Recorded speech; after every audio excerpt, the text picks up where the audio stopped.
Hey everybody, this is Playoff Beard here with Surprise Birthday. We have Kashka here in the background. So Zekent, who is normally our star, former Team Curse Mobile Pro, he caught the PAX spots. He's got the convention plague, so he's going to help us out from a distance, but it's going to be me and Surprise Birthday taking you through the stream today. We're going to give away 3,000 ice after every match. We're going to have new full games with Arden that no one has seen before. We're going to have special guests all the way through, but Surprise Birthday, he's intimately involved in all our items and all our heroes. Really excited to get his commentary through the games today. Hey guys, this is Surprise Birthday. I'm going to be talking through a lot of games, dropping a lot of game knowledge for the next couple of hours and maybe a couple of big jokes, but who knows. All right, awesome. So we're going to kick it off with the Arden ability video. So if you weren't with us yesterday, you get a sense of what the new hero Arden is all about, and then we're going to jump straight into some games with Arden, so stick with us. Here we go. Hey, this is Ciderhelm. Today we're going to take a quick look at the abilities of Arden, our upcoming hero. Everything you're about to see is from internal development builds, so there may be a few rough edges. Arden's heroic perk, Julia's Gift, allows him to recover a small amount of his health every time he takes damage. This healing increases when he's at lower health. Arden does not use energy. Instead, when Arden first learns his Blood for Blood ability, he unlocks a unique resource called Vengeance. Vengeance builds over time and also increases with basic attacks, critical strikes, and effective use of his other abilities. Anytime Arden has full Vengeance, he can consume it to deliver a devastating punch to a nearby enemy. This is treated as both a basic attack and an ability, allowing it to deal both weapon damage and crystal damage. Blood for Blood's Overdrive grants a significant increase to the total damage of the ability. One more thing, since Arden does not use energy, he converts both energy and energy regeneration on items into a small crystal power bonus.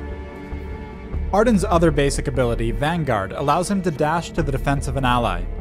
This grants him a barrier and a brief burst of movement speed. During this time, Arden will also gain Vengeance anytime this ally is attacked. Enemies near the impact take crystal damage and are briefly slowed. Arden can cast Vanguard on himself, dealing the same damage and slow to enemies. However, the beneficial effects are dramatically reduced when this ability is self-cast. Vanguard's Overdrive grants a large chunk of bonus Vengeance anytime Arden uses the ability on one of his allies. Arden's ultimate... Okay. All right, so we're back. We're going to go straight into some Arden games. I think we kicked off the first one. And we're going to see, so let's talk through the abilities again really quick, and you're going to see it play out. So Arden's first ability, Vanguard, he will put a barrier on an ally. It will give that ally a brief move speed burst, and if there are any enemies nearby, it's going to slow them, and it's going to do some AoE damage. Now, Arden is going to build out of health because some of his abilities scale off of health, but he's going to be able to go crystal or weapon after he has a couple of defensive items based upon whether he wants to max his A ability or his B ability. So you're seeing he took his B here. That is Blood for Blood. It scales off of weapon. It's got weapon scaling ratios. So if you want to go weapon damage after you get a couple health items or a couple defense items, that's going to be the way to go. So you want to talk through what's happening here? Alright guys, this is Surprise Birthday. We're into our first game. It looks like there's a level 1 encounter. You shouldn't be surprised by this because there is a Scarf on the enemy team. Every time there's a Scarf, they're going to do a level 1 encounter. Any good Scarf is going to go right into the jungle, look for somebody to kill, land the first fireball, immediately start auto-attacking, stack as much Phantom Flames as possible. And you know what? Team Zekent didn't fear that, and now they're pushed all the way back into their own half of the jungle because they didn't fear that Scarf. So we should say right off the bat, Arden is still in the tuning phases. For all the people asking when is the update coming, we have to make sure Arden is right first, where he's balanced for other allies and balanced for other enemies before we're going to release him in an update. So you are seeing OP Arden in these games. He will not be quite this strong when he is released in the wild, so keep that in mind. Yeah, and actually another thing to keep in mind is some of our other characters have some balance changes. There are some items and some balance changes in here. I'm not really going to talk about them, but you might see them on the screen. You're going to see certain items with different stats than what you're used to. They're in here. They're not as big. They're all really good balance changes, but Arden himself is coming definitely not balanced. In fact, I'm pretty sure in this video he's going to be OP. Yeah, you've heard that some items are under review. We've talked about it in the past.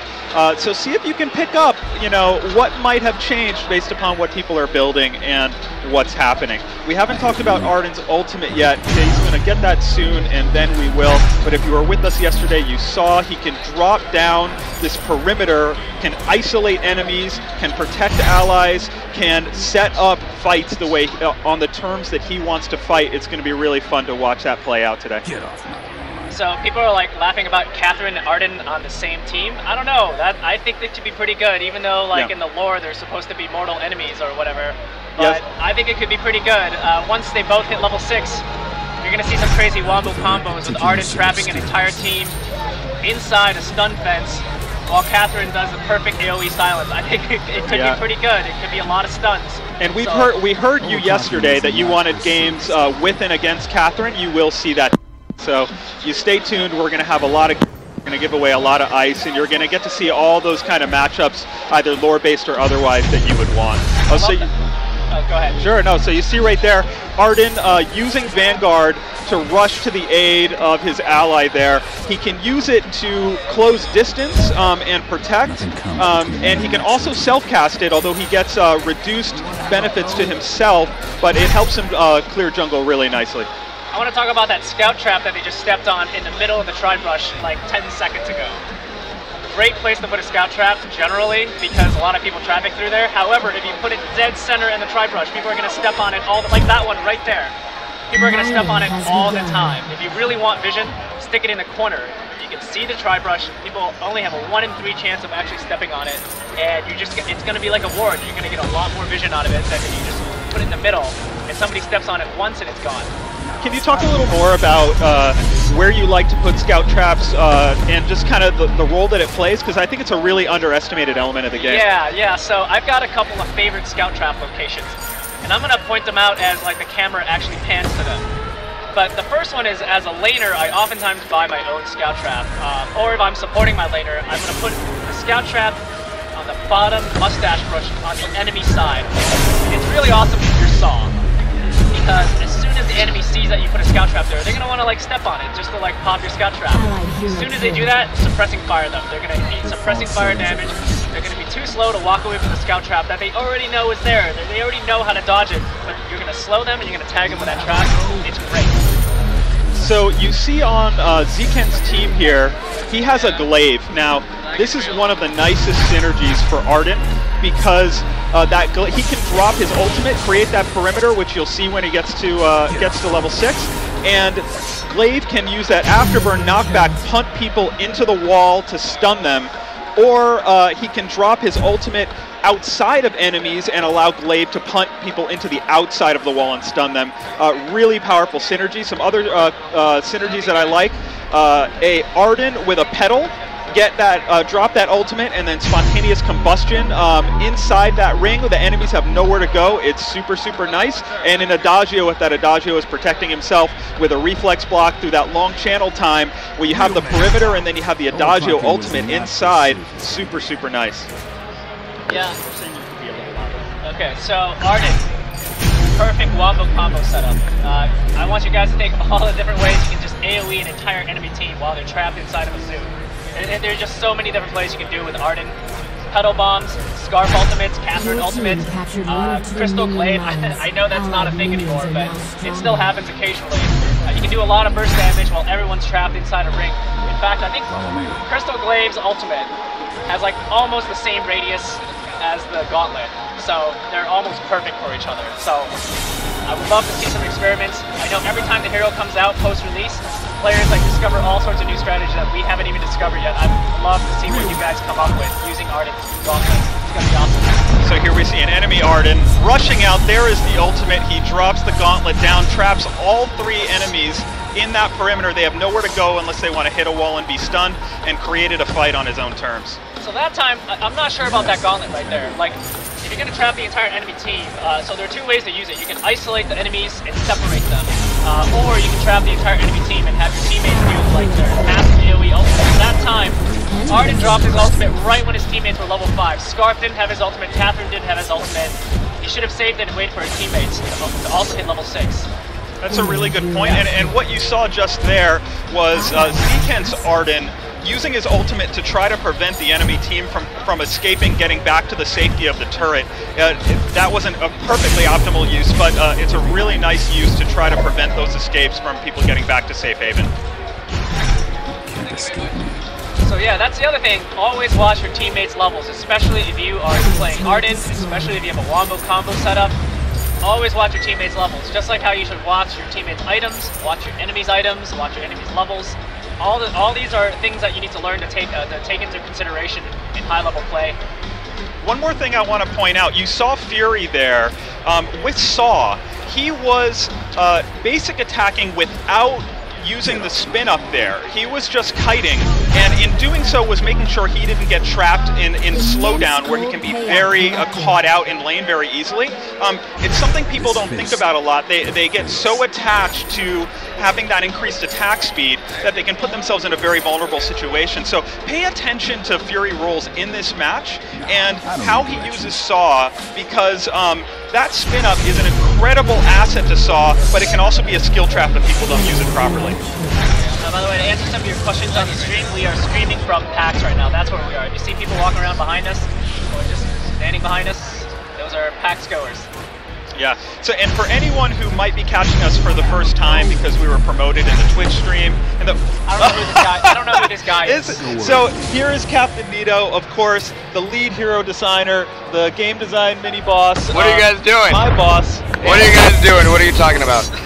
we're talking through some Arden action here, and you know, take it away. I mean, yeah, I heard you guys talking about people walking behind you. Have you heard of this game, by the way? I felt like that was the key. Yeah, this game is pretty sweet.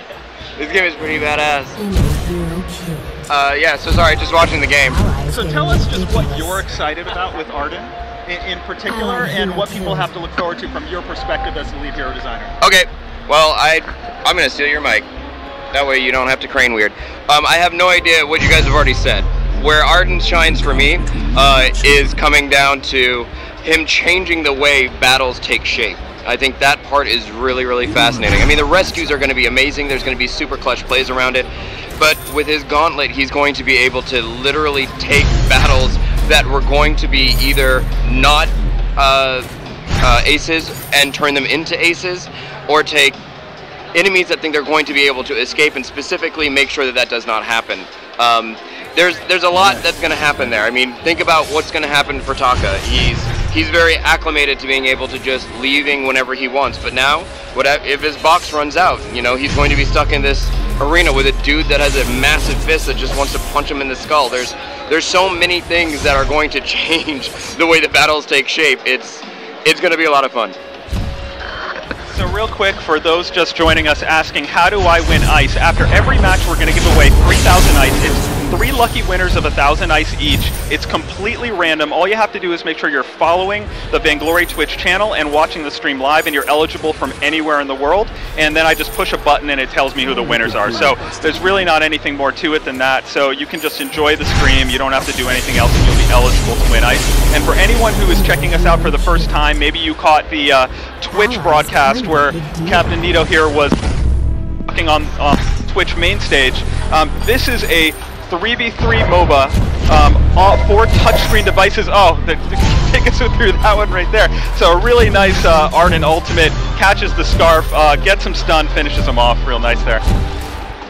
But yeah, so this is a MOBA built from the ground up with our own proprietary engine to be able to bring you a true, hardcore, unapologetic MOBA on touchscreen devices. We love this genre. The people next to me especially know this genre inside and out, have worked on the MOBAs that you know from the past, and just are very familiar with the genre in general, and have created the experience that we wanted to play on iPhones and iPads. And we hope you enjoy the stream, and it's a free download on the App Store, so you should go check it out. It's completely free. Is there anything else you want to say just about... No, I'm just interrupting you guys' flow and making sure that this seems pretty chaotic. Well, that's just like normally at the office, so nothing has changed. Yeah, take it away, surprise birthday. All right, okay, so I want to talk a little bit about this Arden build right here. He just finished the Bonesaw. Even though Arden's a tank, he's supposed to protect his friends.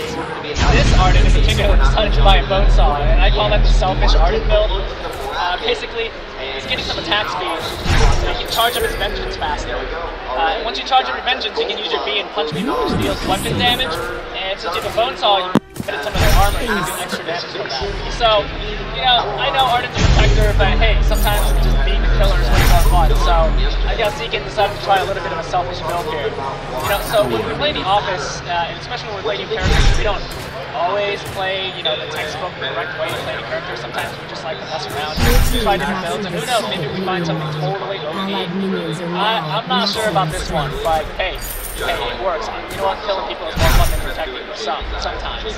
Yeah, I think what's interesting about this build, what I would do myself is I would definitely start with a couple defensive items because of the way that he takes advantage of health. I personally like to go a Crucible out of the gate, maybe a Fountain, maybe an Aegis, depending on what the enemy team is building. Aegis if you see a lot of Crystal Power on the enemy team, but then segue into weapon damage if you want to max Blood for Blood, the second ability, or segue into Crystal damage, Crystal Power, if you want to max the A ability and really focus on being a true damage-soaking tank support.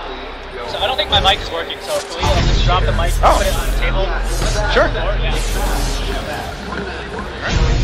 Let's just like do this thing right here. Yeah, that's all good. Alright, we're going to talk into this instead. Can you guys hear us now? We'll find out in 30 seconds after the stream delay. Yeah, just keep going. Yeah, and we're missing out on an awesome team fight here. That was a Catherine save right there from Evil Andre saves Takasha. Not that Catherine really needs to be saved. Don't chase a Catherine. It's not really worth it. It's not really worth it. At best, you've killed off a tank, even though this team has 2 tanks.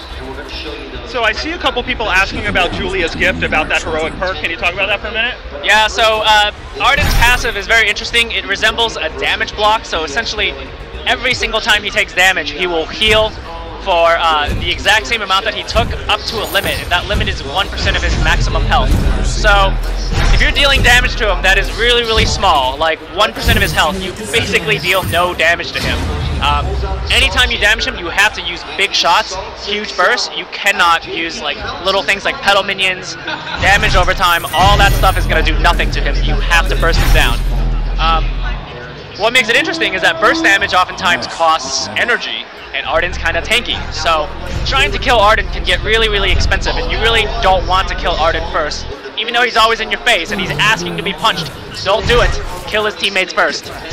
Now again, if you see giant green numbers popping out of Arden because of that heroic perk, green numbers that exceed the red numbers, it is not going to be like that when he's released in 1.1.7. He's still in the tuning phase. He's definitely OP right now. Okay, yeah, that might be an Imba Arden thing. So sometimes when a character's under development, things get pretty imbalanced. So this is clearly a full weapon build here, a full weapon Arden. Can be pretty nasty, so you're seeing the potential of playing him like a warrior in this match, at least on Zeken's side, which is interesting. Yeah, I'm not sure about it. I'm totally going to judge this build right now, but they seem to be winning, so you know what? I'll stop. I'll stop. So, interestingly, this Arden has Iron Guard contract, which suggests that he's playing support, but he actually is higher level than his co-jungler, the Glaive, so he's basically been, you know, selfishly robbing his carry of level and gold this whole time, which is pretty hilarious. Maybe because we all know Arden is OP in this version, so he's just taking all the gold anyway. So there you saw a really nice gauntlet trap the Scarf, who ended up getting stunned against the wall. The Glaive comes in to clean up. I think he was actually trying to punt back into the wall. I'm not sure if it succeeded, but you know, just you can see the potential of this ultimate and how it can really change team fights moving forward. So this is going to be a really, really good slow push. 2 characters, both excellent at protecting Saw, as Saw destroys the turrets. Completely cancel the Scarf ultimate there with a Glaive punt. That's actually really hard to do. I'm really impressed whenever people do that. Like, the Glaive dash punt, it's got a stun in it, but you have to like dash exactly the right distance, right? You can't control how far you dash. it's way harder to cancel somebody's ultimate with that than say like a Catherine stun. So I was really impressed with that. That was really good. Also at high level, I think every Scar player should pack a reflex block. If you're actually going to depend on your ultimate for dealing damage, you need to have a reflex block because people are going to cancel your ultimate all the time. So it looks like we're nearing the end here. We're going to do 3,000 ice after this match and every match. All you have to do is just be watching and following, and you're going to be eligible to win ice. You don't have to do anything else. We're going to be bringing in special guests all throughout. The first special guest, Julia, she's going to hop in a minute. So stay tuned. We're going to give out some ice, and we'll get right back into the action. Arden, our upcoming hero. Everything you're about to see is from internal development builds, so there may be a few rough edges. Arden's heroic perk, Julia's Gift, allows him to recover a small amount of his health every time he takes damage. This healing increases when he's at lower health. Arden does not use energy. Instead, when Arden first learns his Blood for Blood ability, he unlocks a unique resource called Vengeance. Vengeance builds over time and also increases with basic attacks, critical strikes, and effective use of his other abilities. Anytime Arden has full Vengeance, he can consume it to deliver a devastating punch to a nearby enemy. This is treated as both a basic attack and an ability, allowing it to deal both weapon damage and crystal damage. Blood for Blood's Overdrive grants a significant increase to the total damage of the ability. One more thing, since Arden does not use energy, he converts both energy and energy regeneration on items into a small crystal power bonus. Arden's other basic ability, Vanguard, allows him to dash to the defense of an ally. This grants him a barrier and a brief burst of movement speed. During this time, Arden will also gain Vengeance anytime this ally is attacked. Enemies near the impact take crystal damage and are briefly slowed. Arden can cast Vanguard on himself, dealing the same damage and slow to enemies. However, the beneficial effects are dramatically reduced when this ability is self-cast. Vanguard's Overdrive grants a large chunk of bonus Vengeance anytime Arden uses the ability on one of his allies. Arden's ultimate ability allows him to literally throw down the gauntlet, generating a large perimeter that can trap enemies on either side. This perimeter can last a very long time and is large enough for enemies to reposition and use their abilities inside of it. However, enemies who cross the perimeter will be stunned and take crystal damage. Each successful stun grants Arden bonus Vengeance. If Arden leaves his own arena, the perimeter is immediately destroyed. Thanks for watching this quick preview of Arden's abilities. There's a lot of fine detail under the hood, so stay tuned for the upcoming Arden Spotlight, where we'll dig into his abilities, combos, items, and strategy. Alright, so we are back here. I have a special guest, Julia, who is our Koshka cosplayer here at PAX South, and I just wanted to bring her on to get a chance to talk to her a little bit about how you got into cosplay, you know, just what your story is. It's just so cool that you're here, and was excited to hear from you. Well, thanks. Well, I started cosplay more than a decade ago, so a little old. But still young in spirit, cosplay spirit. I got started just through college, through a friend, and I already knew the basics of sewing. So we started off, and here I am 10 years later, getting to work for one of the most awesome games ever. So tell me a little bit about what it took to build a Koshka cosplay outfit of this magnitude, the fabrication, the styling, just how you thought about it in executing it, and show off the claws, you know, for everybody if you can. Right. For making it, it took about 70 hours. I patterned everything myself. You really can't go to the store and find a little Chinese, cute, adorable cat girl pattern.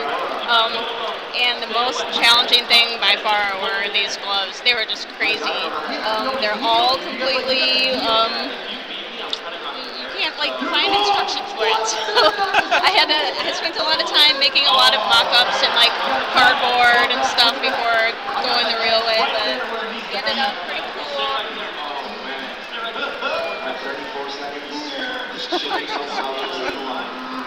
But yeah, and they're really lightweight. I've been wearing them for 5 hours and my real hands haven't fallen off yet, so that's a bonus. That's awesome. Can you talk a little bit about the cosplay community? Because I know some people from afar, it could be intimidating, or they could think, it's not for me. But I know, like for you, you know, it might not have occurred to you originally that you would be into this, but then once you got a little closer to the scene, that it was really awesome and you were really excited to be a part of it. Right, yeah, well, since I started cosplaying in 2001, it was way tinier, so it was very, like, easy to start because everyone was kind of crappy, and, you know, it was more, like, for just the fans, and now I would super be, like, intimidated to, like, start cosplaying now, just because there's so much amazing stuff out there. Like, I'd be like, oh, I don't want to start, like, it's gonna suck. But the, like, awesome thing about it is now, like, the internet is huge, and people put up tutorials for everything. Like, if you want to know how to make, you know, like, sculpt your own armor, like, you can go online and find tutorials for that. 10 years ago, you couldn't find anything. You know, you had to really, like, be resourceful on your own and try things out. But now, I mean, if you're starting out, definitely go online. You can find so many resources to help you out and get started. And just experiment and be prepared to mess up a lot. Like, that's part of it. If you try it once, it's like learning to cook. Like, you try it once, you burn something, you're like, oh, I suck at cooking. That's not really true. You know, like, you're going to have to, like, go through the learning process, and then it'll be a lot easier. It's a lot of fun. Awesome. So Kashka is here at, so Vainglory is part of the Twitch booth. We have a big display area. Thank you, Twitch. It's really amazing. It's such a huge presence here at the show. And if you can find Kashka on the PAX South floor and ask her for a special limited edition Arden collectible, you can look on Twitter to see what they look like. We have these 3D sandstone Arden collectibles here on the show floor. And then for anyone who's not here and you want to be a part of this kind of stuff, we have contests running on right now for Arden fan fiction and Arden fan art in the official forums, where you can, you know, just post your stuff and you could win ice or special other prizes. So, you know, participate from afar or come join us here on the floor. Is there anything else you want to say before you go? You want to say goodbye to people? Bye, everyone. Squirrel. Okay. Squirrel, are you made of gingerbread? Maybe. Okay. Thanks so much for joining us. I really appreciate it. All right, let's bring Surprise Birthday back in here. Okay, great. Thank you. So, yeah, if you want to go ahead and kick off the second Arden game, I know players want to go into the next game, and we'll have 3,000 ice after every match. So, all right, here we go. So, Arden Game 2. Arden Game 2. So, we're seeing another Iron Guard contract start. That's what I would expect from an Arden who's going to support, in this case, a Glaive. That could really go either way. But yeah, so tell us about the early. It's going to be as selfish this time. Yeah. So go ahead and tell us about the early game and how you would approach it if it were you. So early game, if I were Arden, I would start with the contract. I would give all of the farm to Glaive because. I'm going to stop you right there. So many people don't use Iron Guard contract right and duo jungle correctly. Can you talk a little bit about that too as you go through it? Yeah, sure. So if you're 100% no farm supporting, as in you're not taking any farm from your ally, the best way to do it is take the first hit on every jungle camp so the monsters attack you. That gives you gold into your Iron Guard contract. Meanwhile, your Glaive, in this case, you should let him take all the last hits, let him take all the gold. He'll also get twice as much XP as you when you let him take the last hit. You're gonna get 1/3 of the XP. Your Glaive is gonna get 2/3 of it for last hitting it. That's how the XP is gonna be divided. This works particularly well because Glaive is actually a very, very gold-hungry character. So he needs a lot of gold. He scales really well with items, especially weapon items, especially critical strike items and attack speed. But he doesn't really need that many levels. His abilities they're okay. It's not like his dash is gonna suddenly do a lot of damage. His cleave is okay. He's not gonna. He doesn't scale that well with levels. What he really needs is gold. So this kind of dual jungling and letting him have all the last hits for gold is actually a pretty decent way of beating your Glaive. Good, thank you. No. So interestingly, they took a Scarf into lane, which is all right. I prefer Scarf in the jungle because you can immediately invade at level 1, try to fireball somebody and just instantly kill them with like fireball and 3 auto attacks is usually a kill with Scarf. But in lane, it's pretty hard to actually do that because the enemy minions are just blocking and in the way, getting in the way of your fireball. So we'll see how this Scarf does in lane. Against a Saw, it's actually okay because the enemy Saw is going to stand still a lot for you to land that skill shot. But otherwise, not my top choice. And I have to agree with you. I'm loving a jungle Scarf right now. You go and invade right off of match start, strongest level 1 in the game, strongest early game in the game. I love going Switch Shooter, that early attack speed, followed by boots and then a blazing salvo, and you just stick to those enemies early, light them on fire, basic attack as much as possible. You can have a really, really strong early game. Have a blast. By the way, PAX is like video game heaven. Somebody asked. So Arden's going to leave the lane now. That's actually really important to not tax the lane too much. You're going to sit around and protect Scarf all the time. You're actually going to secretly soak up XP and not give it to Scarf. Scarf, turns out, is actually very, very XP hungry. He needs levels. So you want to protect him because he's fragile, but at the same time, if you're just hanging out next to him all the time, you're just stealing XP away from him. So his Arden's going to walk away and just let Scarf lane alone, which is, I think, the right call. So we're seeing again in this game, so in early Clockwork, now this suggests that Arden is really going to focus on Vanguard on his first ability, but again, I would say this is probably a bit of an unusual start. I would expect that, you know, most players are going to start in Oak Heart, are going to go into a Dragon Heart, really think about health first because of how he has these health scaling, and so it's interesting to see, but I'm glad because it's going to give you a sense of the breadth of what you can do with the character. Alright, so right when I say you shouldn't be in the lane all the time to tax it, all three of them group up in the lane, and the Scarf just recalls, so that's the end of the engagement right there. For those people asking, all you have to do, follow the channel, watch the stream, and you're eligible to win 1,000 ice after every match. If you do win, if you're announced as a winner, just message Vainglory on Twitch with your Vainglory player name. And yeah, it is crazy here at PAX. You can hear all the craziness in the background. They're really into it. There are like a gazillion other streams going on right now. Welcome to PAX.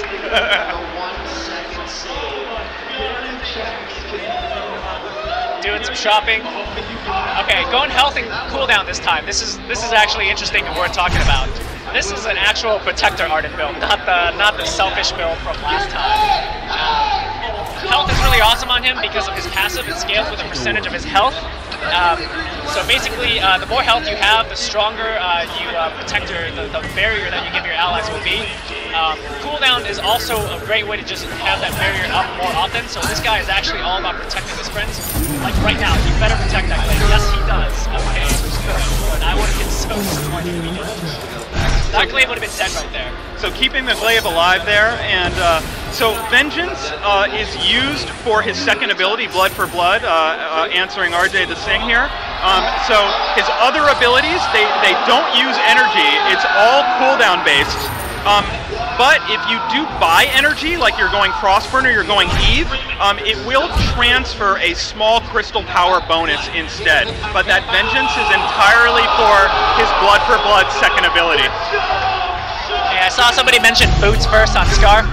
Yeah. Yes, it is awesome. I generally don't recommend starting with boots on any other character except for Scarf. One, you're squishy, you need to escape, but also, 1 fireball and 3 auto attacks will kill somebody at level 1. So if you have boots, you can land that 3rd auto attack, you can get that kill. On no other character should you buy boots first, but Scarf, absolutely, it is awesome.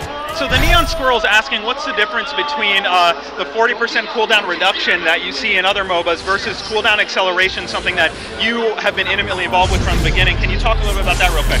Perfect, let's nerd out on math a little bit. So, in other games, there is a 40% cooldown reduction cap, so you can never go above 40% cooldown reduction.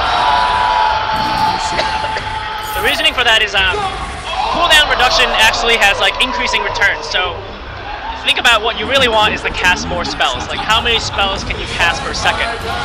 As you approach 100% cooldown reduction, you're going to approach infinite spells per second, which is ridiculously good.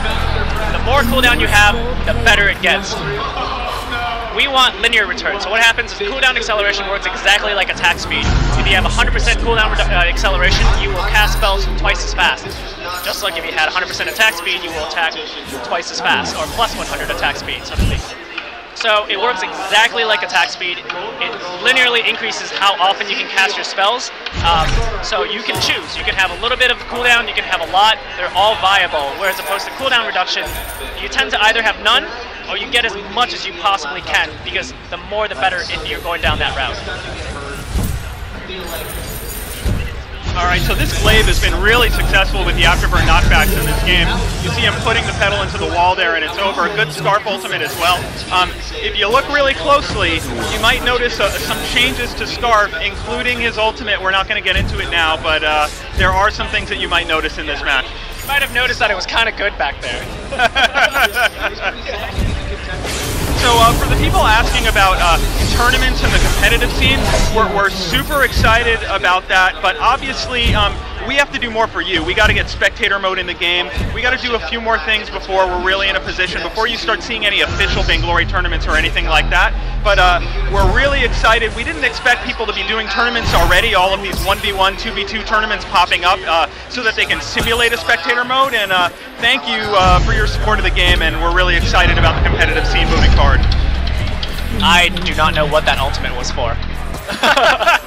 I don't know what just happened. The Saw didn't need it. The Saw can use to go from a distance there. Yeah, those of you asking when is this release coming out, the answer is soon. We're still polishing. The main thing we need to do right now is just balance this guy, because in all of these videos he's pretty OP. So Lunesta is asking what your favorite part of PAX has been so far. Right now being on the stream, actually. So this is so awesome to be introducing Arden to you guys. I get to talk as much as I want. With no shame, this is great. and for me, you know, it's really great to have Surprise Birthday here. Not only is he one of Super Evil's co-founders, the head of product, but you know, the items that you're using in the game, kind of the balance, the magic of the game, he's been intimately involved with that from the beginning. So you're getting perspective. There is no closer perspective on the use of items and the balance of the heroes than you could be getting right now in this stream. So I actually like to get into some of these personality profiles here, because every single player on here is a Super Evil employee. And you know, when you play with the same people for, you know, all the time, every single day, you start to recognize what they like to do. And that Saw player, Evil Andre, pay attention to that name, remember that name. Every time you see him in live, you know what he's going to do? He's going to go Crystal Saw. He's the only person who makes it really, really work. In particularly, he likes to go Aftershock Saw, and it gets pretty funny, so keep an eye on that guy. And that Crystal Saw, it might not be very common, but it's super powerful against an Arden. So for the people wondering what are Arden's weaknesses, it's going to be burst crystal damage, and when you have a Saw that is going crystal power, putting all of his points in his first ability in that roadie run, focusing on the damage from that shank, he can take a nice chunk out of an Arden very effectively and follow it up. So that will work. On the other hand, someone like Scarf is going to have a really hard time against the Arden, because those small ticks of damage that work so well against other heroes are not going to be very effective against Arden. So it's very interesting. Yeah, so Dark Yojimbo, to answer your question, the barrier works fine against Scarf Spitfire. The barrier is actually just bonus HP, so it works just like normal any other tanky item, except it's temporary. So it doesn't have any special interactions like Catherine's Bubble. It doesn't have anything special like that. It's just bonus HP. It's pretty simple. So I'm seeing a lot of people asking questions about specific heroes and what is going to happen when they are in the arena. So for example, Jewel, as of right now, she can leap out of the perimeter of Gauntlet. Will it be that way in 1.1.7? Surprise Birthday will have a lot to say about that, so we'll have to see. Taka, if Taka is invisible, he can try to hide within the perimeter, but if Taka hits the wall, he will be stunned and it will reveal him. Petal, she can use that crazy basic attack range to attack from outside the perimeter. It is just a wall that if you touch it, it will stun you. So these are just some of the interactions. A Scarf can Spitfire into or out of the wall.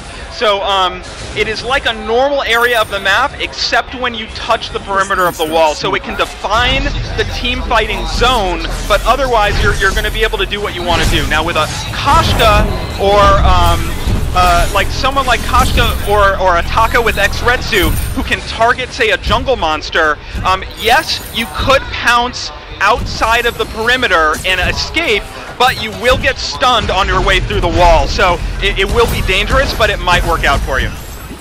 Yeah, so the wall doesn't stop movement. So you can dash out of the wall, you can jump out of the wall. you just get stunned. You're gonna get stunned by the time you finish your movement ability. So think of it less as a physical wall and think of it more of a stun perimeter. If you touch it, you get stunned, but you can still move. For the people asking where Zekent is, he wanted to be here. He was here as long as he could, but he got really sick here at PAX. He was literally about to pass out, so he had to bow out of this one. But he's with us in spirit, and he's certainly with us here in the action. Yeah, Zekent fell victim to the conference flu. The downside of these things. That was a really awesome move by Arden right there. The Glaive dived in with his movement ability, his mobility. Arden, his first ability, also dashes to an ally, so he can actually piggyback on his allies who have gap closers using that. So that was amazing right there. That was a double dive. That was really good. And there again, you see Arden using Vanguard, that first ability, to protect the Glaive, allowing him to escape where he would have been dead in any other situation. Arden's difficulty level, we haven't settled on it yet. I'm gonna say medium, but I think that ultimate's gonna have some really awesome trick uses that high-level players can really exploit. I actually don't think all of the ways you can use that ability has been discovered yet, so I'm dying to find out what you guys discover. And for those asking, if you do win, you can send a private message to Vainglory on Twitch. Just go to the Vainglory profile page on Twitch, hit the gear, hit the message button, and then tell us your Vainglory player name. That's all we need to award your 1,000 ice.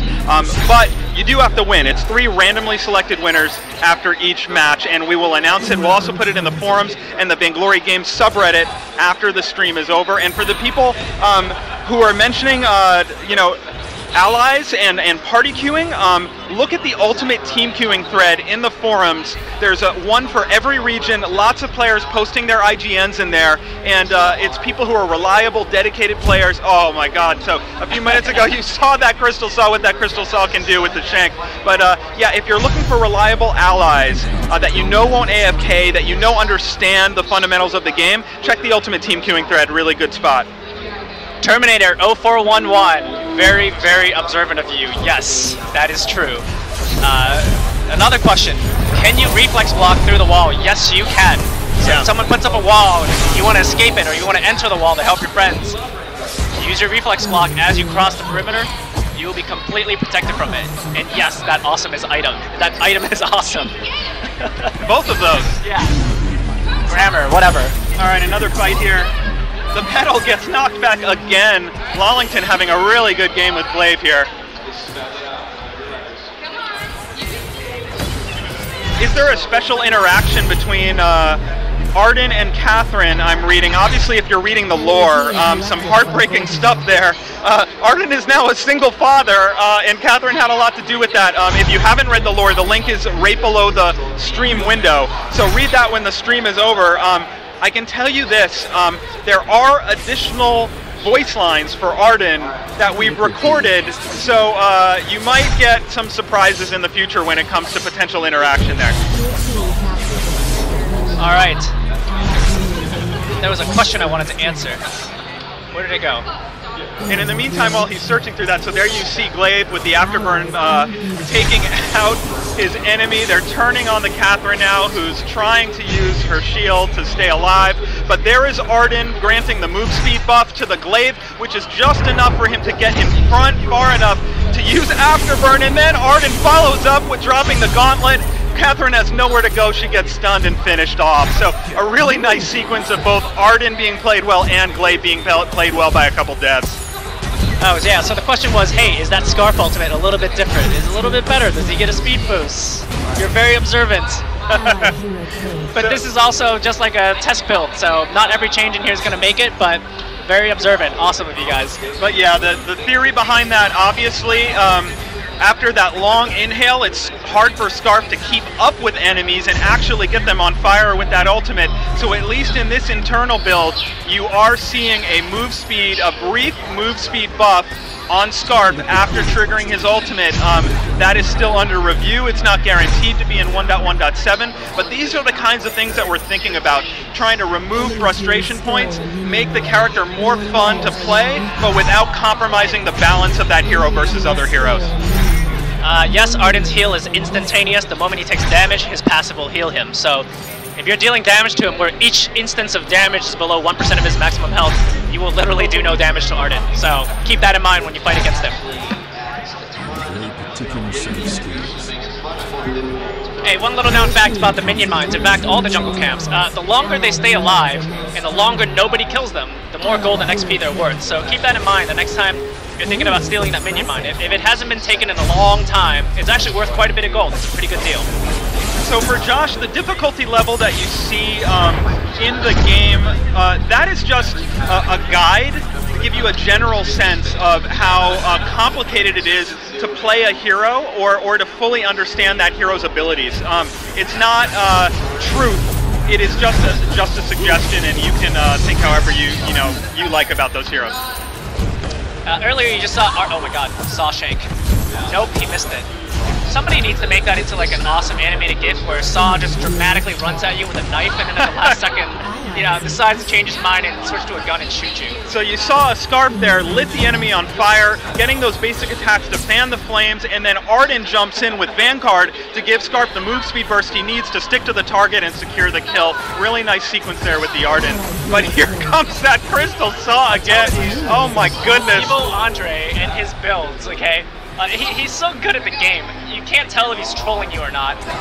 Like, he's doing a troll build, maybe, but he's still doing really well with it because he's so good. Ghastly Chicken, no, Vanguard is purely for allied heroes or self-casting. You cannot use it on minions. But what you'll notice with Arden is that he can cover some distance with both his first and second abilities. So he could Vanguard to an ally who's on the other side of a wall. Suddenly you show up, you can drop the gauntlet and trap the enemies. It can be really surprising and dangerous. And even Blood for Blood, that second ability, he can close some distance with it. So it is a pre-target. You target the monster, then trigger Blood for Blood, and he will charge a short distance and smash that monster or that enemy hero in the face. So he does have some ways to catch up to the action or to escape the action, depending on what's happening. Watch that Scarf ultimate. Well, everyone's trapped inside the... Well, Catherine got stunned there too. Yeah. Really, this whole team has really awesome synergy, actually. Yeah. With a glaive punt, trapping people inside a wall while you Scarf ultimate them. Annoying Crystal Saw, Shank Saw is going to have to run away. He's not that good. He can't solo 3 members of a team. But he will be very annoying. He's going to stab you and run away from you all the time. He's probably stacking cooldown items right now. For Apollo, I would recommend starting Arden in the jungle. He will roam to aid allies, but otherwise is really a jungler.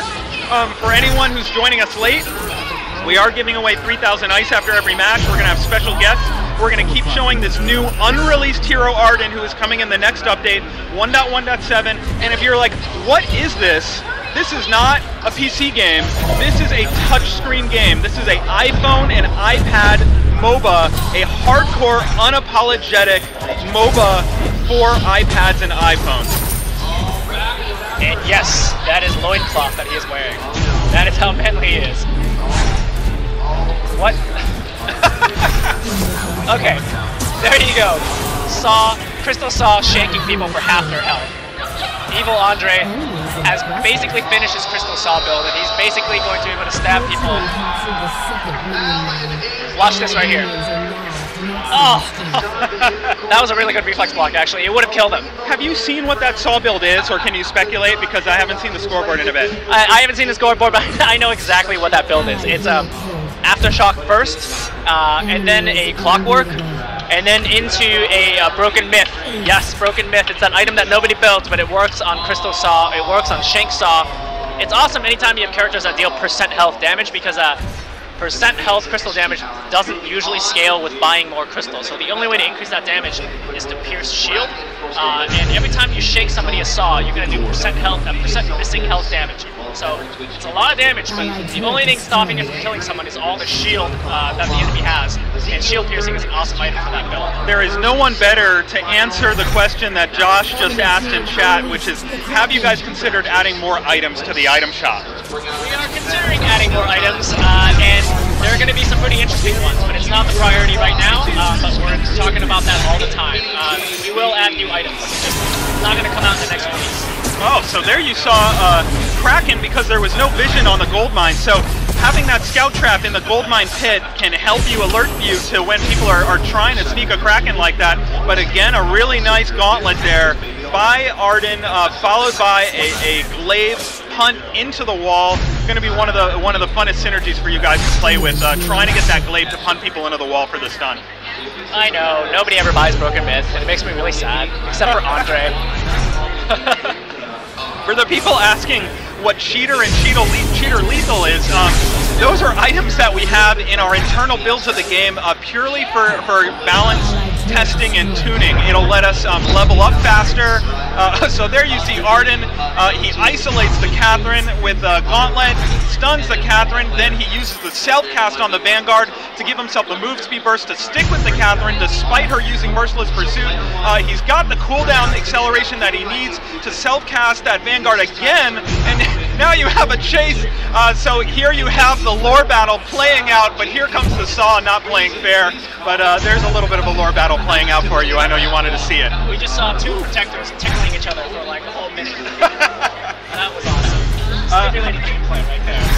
Will there be more maps in the future? It's definitely possible. There's nothing stopping us except that they take a really long time, and we still have more features that we want to get into the game for you guys.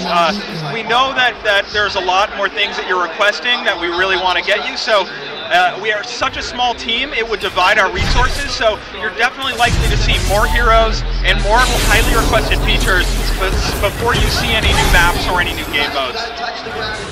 Right now. And there it is.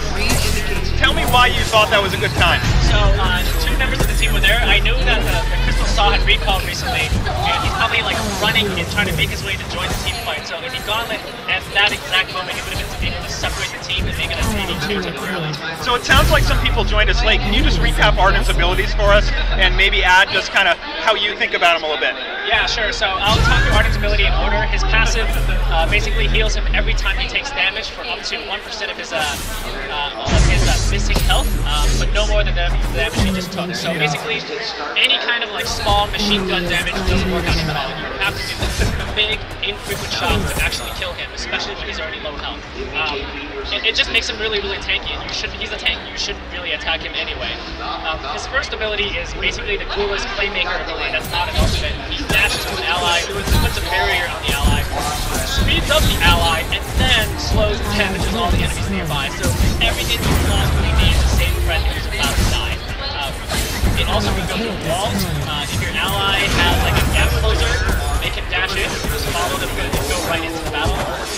Second ability uses the special energy, the special vengeance, which allows you basically just punch damage. It is also a gap closer, and you can spam that ability really, really often if the people you're protecting are being damaged. It allows you to just do a lot of damage. Okay, I'll finish talking about his abilities. Switch to the big camera. So, on to Arden's ultimate.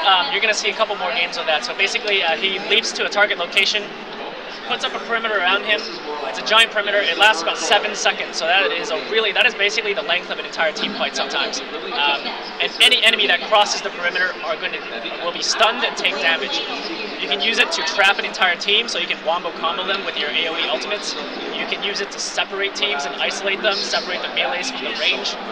There's a lot of different ways that you can use it. You can also use it to escape, but it'll be kind of a waste and people laugh at you, but you know, sometimes you gotta do what it takes. All right, so we're going to give away 3,000 ice. Then we're going to bring in the real Krull, who designed Vainglory's proprietary game engine technology.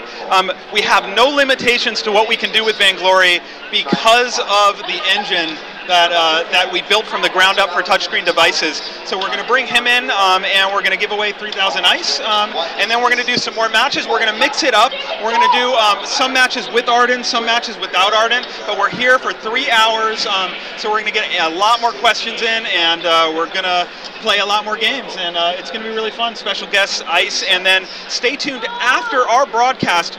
We're going to be hosting Brad's stream, Loose Keys of the Shatter the Vein podcast. Here, come on in. and we're going to let him give away more ice after we wrap up. So even then, even after we're over, more ice is going to happen. With us now, it is the real Krull. He created the Evil Engine, the proprietary game engine technology that powers Vainglory and will likely power other Super Evil games in the future.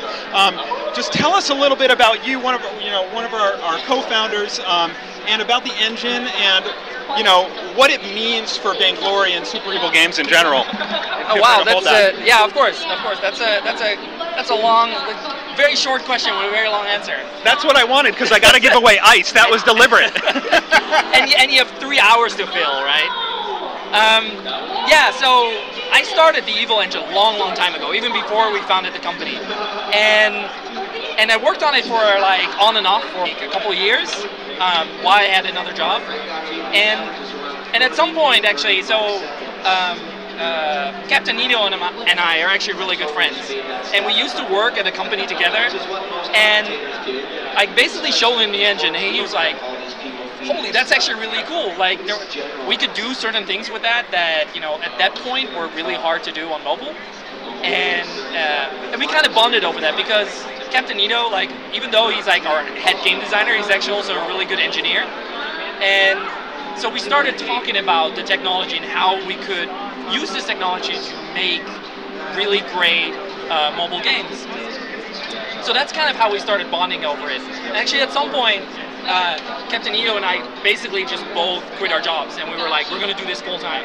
And at that point, we basically spent about a year just working from my apartment, working just on the technology.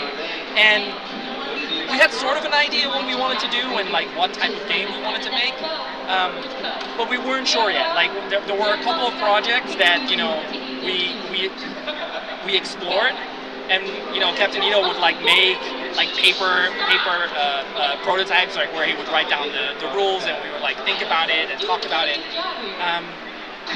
And yeah, like basically about after a year, we kind of like decided on this and started working on this game. All right, awesome. So tell us a little bit about just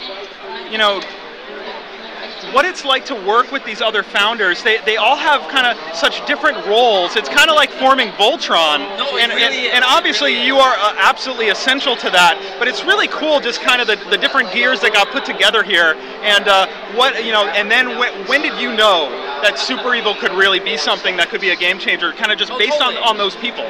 Yeah, no, it's kind of funny, and if people sort of like meet the people at the company, we all have very specific roles. So the interesting part is like, so there's in total 4 founders of the company, and interestingly enough, like all the founders are actually originally engineers. And so it was basically Stefan and me who started working on the original game. But Stefan is an amazing game designer. I brought in the engine technology, but really at that point what we were missing was like someone that had business brains.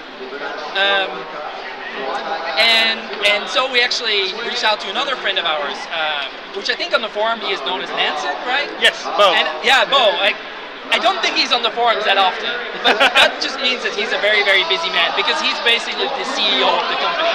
So he makes sure that the company has enough money, and especially early on, right? When it was just us and we had this idea for a game, and we weren't really sure where to go from there. And he really brought his expertise in terms of like how you start companies, and at some point, like, you can have a great idea for a game, but like someone needs to know how to do payroll, and someone needs to know how to hire other people, or go out and like raise money in order to like fund the development of your game, because a game like Vainglory is actually really expensive to build. Like, you can't really do that from your savings, right? Like, it's like we worked on it for what, like 2 years, 2.5 years. With, at that point, maybe like 10 people, right? So like everyone in his family is like, so people need to get paid, you need to have an office, you need to have laptops and computers. So Nansen, Bo really brought this sense of like, okay, so we have this like crazy technology, we have this like crazy idea and really great game designer, but now we have to really make it into a company, and he really brought that that sensibility. That business acumen. Yeah, exactly. And then the fourth founder actually came on board a little bit later, and that's Surprise Birthday. And he comes basically from Playfish, and Playfish is a more casual game company, but he had a lot of sort of like know-how of like how to make these sort of like mobile and social games a success, which is not really what we're doing, but it's still, we're on a platform that is traditionally for mobile and social games, right? So both, well actually like Nansen, like Bo and Captain Ito and I, we all previously worked on console games. So we worked like, you know, Nintendo and Microsoft, the Xbox and Sony and PlayStation. And so we didn't really have all that much experience with basically making mobile games, right? Like, what does it mean? Like, what is the price point that you need to sell it? Like, how do you market like a game on a tablet? And that's really the expertise that Surprise Birthday brought. On top of the fact he's actually, I mean, maybe it's been mentioned before, but he used to be a ranked StarCraft player. Yeah. So he's incredibly good actually with strategy games, even though he previously worked in like, you know, mobile games. So when he basically saw the prototype that we were working on, he was really, really excited about the idea of, you know, working on something that is like a really competitive game, because that is really the stuff that he really loved. Yeah, so it's really awesome, and you mentioned his StarCraft background. You know, for those who don't know, I mean, you guys did work with Riot for a while. Yeah. The really, really cool people over at Riot. So the MOBA pedigree is there. Yeah. There's an intimate understanding of this genre, and Vaingloria is really the MOBA that we wanted to see on touchscreen devices. Yeah, basically me and Captain Ito were at Riot Games for about a year and a half. Yeah. Okay, awesome. Is there anything else you want to say to the audience before you go? No, like, so thank you so much for playing the game and for watching the stream, and it's been really cool. Like, it's really pretty great to, like, you know, have gone through this whole process of, like, you know, starting with just an idea and being able to work on it, and, like, you know, at some point we were like, wow, if just like 10 people get to play this, how cool would that be, right? And then, like, now seeing the game being out, and, you know, especially for someone like me, like, initially I was pretty good at the game. Now when I go into a live match, like, everyone out there is so much better. And it's really great because it really, like, you know, you create the game and then you put it out there, and then it becomes part of the community and part of a much larger whole than, like, whatever you originally put into it. Right. So, very exciting. Right? All right, thanks so much for stopping in. This is The Real Crawl. He designed the game engine. He has 2 heroes named after him. We have Crawl, and then we have Scarf. And if you don't catch that reference, I'm not going to explain it to you. Thank you so much for joining us today. Bye-bye. All right, we're going to bring back Surprise Birthday. So we're going to bring back Surprise Birthday. Let's get the next match going. So if you want to go Scarf 1. A scarf match? Yeah, let's do a Scarf match. All right. And we're going to get this match going. This one is not going to have Arden in it, but we're going to have plenty more Arden action. So, but we want to mix it up a little bit, give you a sense of some other things going on. So I wanted to do this because I wanted there to be an opportunity for Surprise Birthday to talk through a match that's not all about this new hero that's not even out yet, but instead talk about the meta, the strategy, the things that go into the game that you're playing live now, and that's what you're going to see play out in this match. So we see Z-Kent locking Scarf, we have a Petal, and we have either Petal and Catherine in jungle, or a Scarf and Catherine in jungle. We'll see how this plays out, but we're going to let Surprise Birthday just kind of freeform on this match, so you get a sense of how he thinks about playing the game, and hopefully that will help you improve your play. Maybe you know, get out of decent dish, or get from hotness to simply amazing. That's what we're here for. All right, Scarf match. This is on a slightly older version of the game without Arden, and so the balance is going to look exactly like what's on the live version right now. So early game, it doesn't matter who you're playing, Scarf, anyone. Even if you're the laner, I really suggest you do what Scarf is doing right now. Go into the jungle, go with your team, go into the tri-brush, go into the shot brush, you're half of it. Even if you're the laner, I think it's really important to group up as 3 players at the beginning, just in case there is some kind of jungle invade, something horrible happens, you're ready for it. And the obvious thing is, well, what if there's like there's a three-man invade right now, and the team's ready for it because you're together. You might miss a last hit or two. Keep in mind that the first last hit in lane doesn't really become available until exactly 55 seconds on the clock. So if there's still like 10 seconds on the clock, you should protect your team from a three-man invade by being with them the entire time. And talk a little bit more about, so we're seeing a lot of that three-man invade in kind of the meta right now. What can you do to counter the three-man invade if you're on the receiving end? Yeah, so a couple of things. The three-man invade, first of all, do what I'm telling you to do. As a laner, go into the jungle. You don't need to get those first 2 last hits. It's better to protect your team than to get the first 2 last hits. The second thing is, in order for the 3-player invade to actually work, they don't have to get kills. They only need to steal your camps. So there are a couple of things you can do. One is you can put 2 people in the lane and only have 1 jungler clear the safe camps. By the safe camps, I mean they're the camps in the back of your jungle. They're easier to reach, and it's much more dangerous for the enemy to invade that far because their reaction time is a lot slower. Take the safe camps. Only have 1 person do it. Don't share the XP. Don't share the gold. Stick both of you in lane. An even more advanced tactic is to have 1 person sneak through the lane and go into the enemy jungle because you know where all 3 players are. Anytime you know where the entire enemy team is in one place, just go where they're not. Take the farm in the other half of the map. And I can't stress that enough. If you think, all right, I'm playing against a 3-man, there's some guild, I know they got a Scarf, I know they're going to level 1 3-man invade, you guys can just go take the high lane, take the high road, and come in behind them on their side of the jungle. By the time they realize what's going on, you'll have taken a lot of their farm. So there are ways to counter it, even though it can be tricky. Yeah. If you're going to counter jungle in reaction to an invade, pick the person with the fastest clear time. If you got a Koshka on your team, if you got a Taka on your team, anyone that kills jungle camps really quickly, that's the person who should go counter jungle. The other option is to pick the person with the best escape. That person, even though you don't have the fastest clear, if they get caught, if you're a Catherine or a Glaive just best escape ever at level 1. Dash through a wall, you're out of there. So seeing some level 1, level 2 aggression, as a Scarf, you should be extremely aggressive in the jungle all the way until about level 4. So this guy, Zekin here, is doing it right. A single fireball plus 3 auto attacks is a kill on a squishy, and about 4 auto attacks is a kill on a meteor character like a Glaive or a Catherine. So keep that in mind. Extremely volatile at early levels. So at level 3, this is theoretically the last point in the game where you should be going ham like this on the enemy jungle. So at level 4, your early game advantage is basically gone. So this Scarf has 3 kills. That might seem amazing, that's actually just normal. You kind of have to get 2 or 3 kills early on as a Scarf because you're going to fall off starting about now. So now he's taking it safer. Look at his team. The entire positioning of his team is now much more conservative. They're staying on their half of the jungle. The Petal has her lane pushed in against her so that she's closer to her own turret.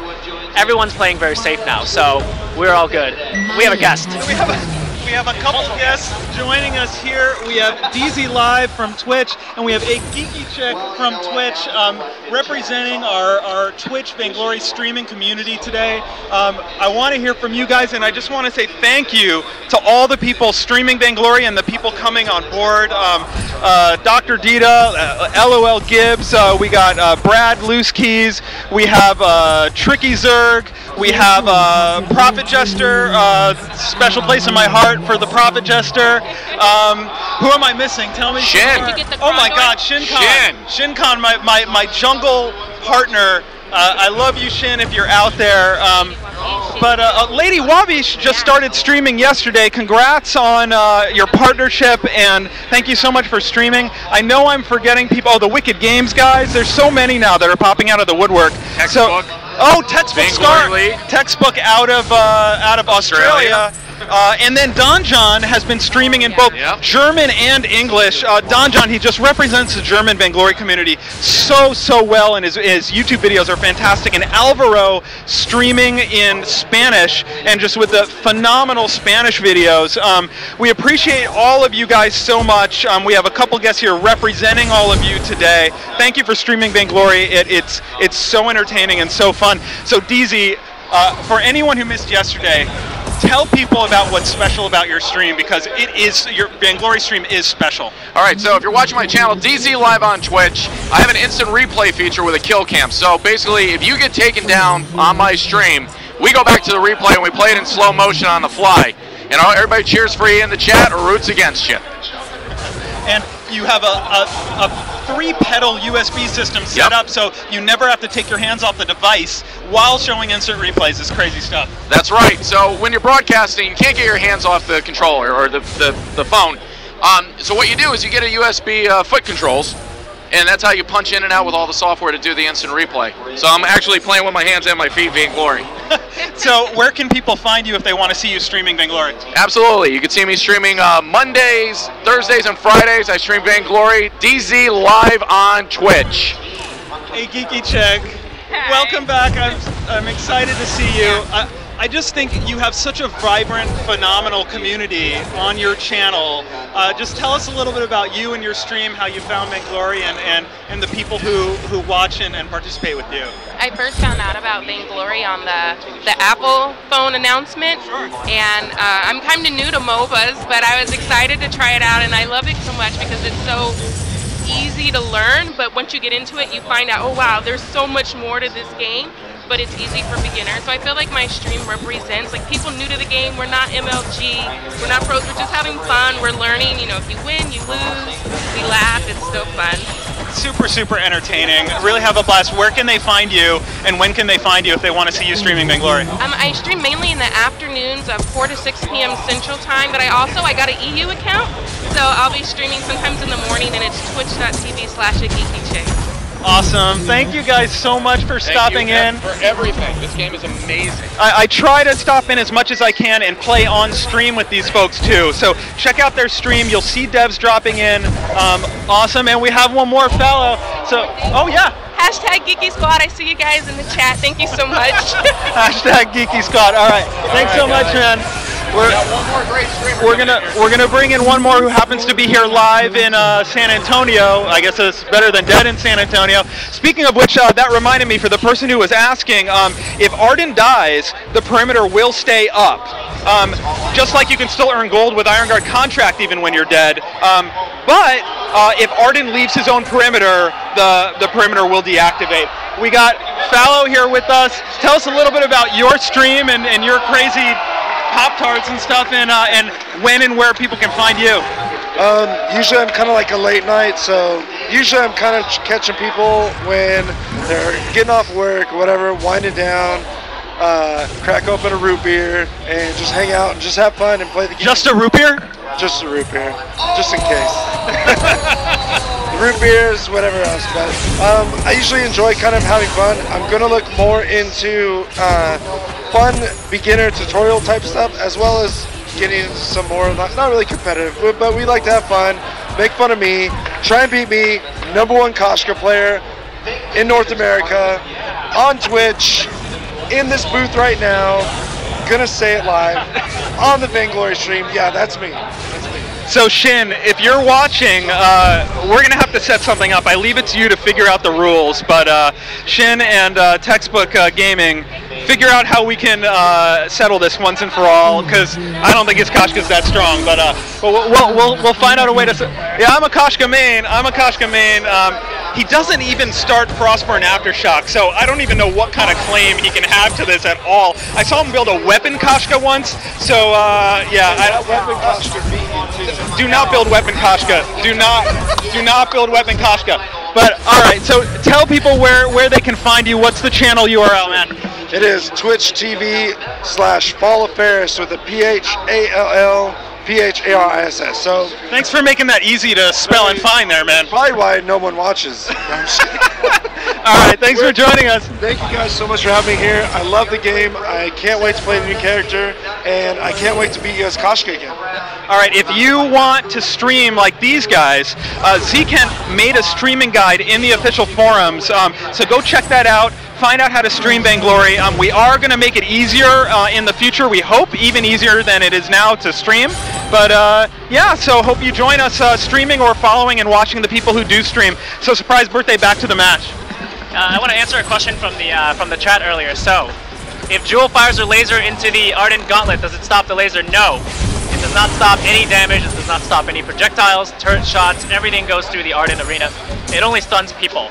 Or yeah. Although I saw someone on Twitter saying it would be awesome if the Jewel Ultimate would ricochet like a laser off of the walls. And that would be amazing, and it would be crazy OP, but I would love to see it. Yeah, and you can play Pong with Ringo's bullets. That'll be awesome too. Also, sorry if I offended all you Weapon Koshka players out there, but there are none, or there should not be any. Please don't do it. It doesn't work. You know, as like a balancer, I have to try every build, and I have tried this build. I've tried it many times. I've tried to make it work. I cannot find a way to make it work. However, if you actually make it work, if you actually beat me with it, I will be so impressed with you. But right now, I don't know. I don't think you can do it. She's all Crystal Power Burst. Yeah, so if you're wondering, I rush a Frostburn along with Boots, then I go Aftershock, then you really unlock the full potential of Koshka. I like to get a Shiver Steel, but I'm counter building, so I'm going to see if they got a lot of blue, I'm going to build an Aegis. If they got a lot of red, I'm going to build a Metal Jacket or an Atlas Pauldron, but all things being equal, say if there's multiple Tension Bows on the enemy team, I'll get that Dragon Heart to mitigate the Tension Bow, and I'll go a Shiver Steel. A Koshka with a Frostburn, an Aftershock, and a Shiver Steel, along with some Journey Boots, oh man, it is the best thing in the world. You got to go try it. But you know, we had a number of interviews there. Take us through what we missed with the match and kind of what you've noticed and kind of what you expect to happen from here. Sure. Well, earlier I just noticed Scumbag Scarf taking down a turret from out of range. So you can do that. You can do that if the enemy is not positioned to dive on you pretty hard. You can just kind of hang out around the perimeter of the turret and just throw fireballs at it. Even better, you can drop the lava pool underneath the turret and light that on fire. You know, the lava pool is balanced in such a way that we don't expect normal people to just stand in there and take damage over time. People just walk out of it. But turrets, they don't move, so the way it's balanced, the turret's just going to eat 100% of the damage from that pool, and it's just not.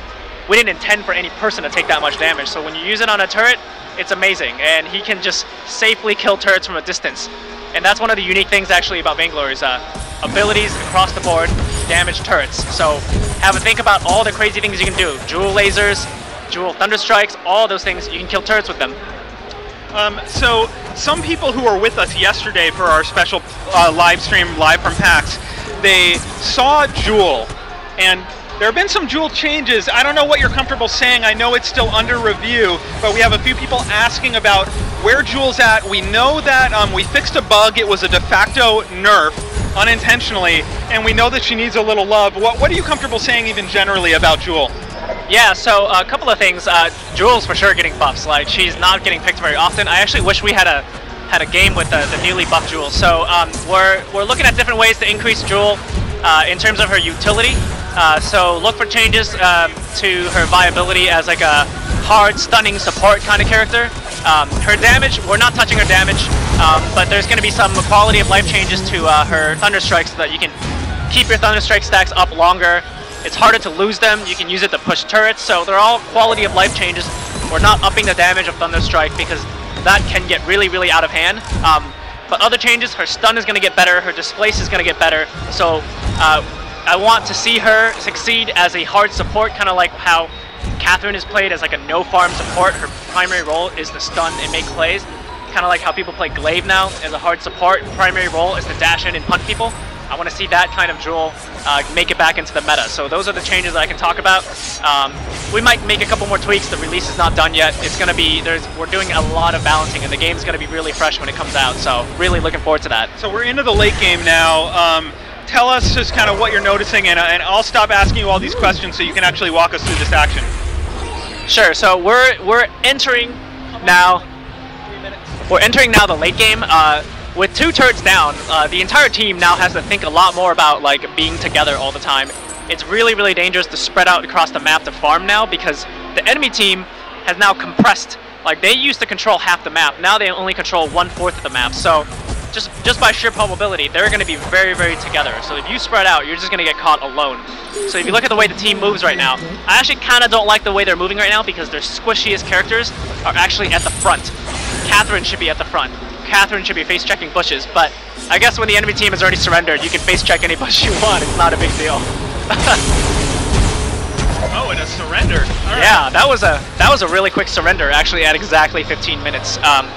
So the way I look at that game is Scarf had an early game advantage, got 3 kills right off the bat, which is typically what happens. In fact, that is to be expected. You have to win early, and that's actually quite a normal thing. Scarf cannot win late games in the current meta. So 15-minute, force the enemy to surrender. This is the most typical way to win off of 3 kills in the early game. That's just how you have to do it. So keep that in mind.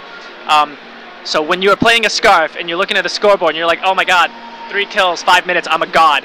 No, that is expected. You have to do that right now. That is the kind of character he is. Every single character has a specific power spike when they are powerful at a different point in the game. Scarf is currently our earliest power spiking character, so the downside is he's going to have to be really weak late game. It's not necessarily mean that he's underpowered. Every character has a different timing when they are most powerful, and that's intentional. That is by design. All right, for anyone joining us late, we're doing 3,000 ice after every match. This is Vainglory, the MOBA perfected for touch. It's on your iPhone and your iPad. It's a free download from the App Store. We're going to give away some ice now. If you win, all you have to do is send us a private message on Twitch. Give us your Vainglory player name, and we will award your ice when the stream is over. We're going to go ahead and show the Arden abilities video again for anyone who might be joining us late. So stay tuned for that, and we'll be right back. Hey, this is Ciderhelm. Today we're going to take a quick look at the abilities of Arden, our upcoming hero. Everything you're about to see is from internal development builds, so there may be a few rough edges. Arden's heroic perk, Julia's Gift, allows him to recover a small amount of his health every time he takes damage. This healing increases when he's at lower health. Arden does not use energy. Instead, when Arden first learns his Blood for Blood ability, he unlocks a unique resource called Vengeance. Vengeance builds over time and also increases with basic attacks, critical strikes, and effective use of his other abilities. Anytime Arden has full Vengeance, he can consume it to deliver a devastating punch to a nearby enemy. This is treated as both a basic attack and an ability, allowing it to deal both weapon damage and crystal damage. Blood for Blood's Overdrive grants a significant increase to the total damage of the ability. One more thing, since Arden does not use energy, he converts both energy and energy regeneration on items into a small crystal power bonus. Arden's other basic ability, Vanguard, allows him to dash to the defense of an ally. This grants him a barrier and a brief burst of movement speed. During this time, Arden will also gain Vengeance anytime this ally is attacked. Enemies near the impact take crystal damage and are briefly slowed.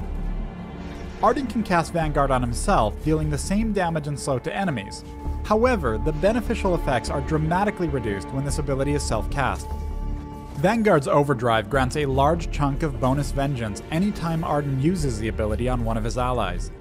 Arden's ultimate ability allows him to literally throw down the gauntlet, generating a large perimeter that can trap enemies on either side. This perimeter can last a very long time and is large enough for enemies to reposition and use their abilities inside of it. However, enemies who cross the perimeter will be stunned and take crystal damage. Each successful stun grants Arden bonus Vengeance. If Arden leaves his own arena, the perimeter is immediately destroyed. Thanks for watching this quick preview of Arden's abilities. There's a lot of fine detail under the hood, so stay tuned for the upcoming Arden Spotlight, where we'll dig into his abilities, combos, items, and strategy.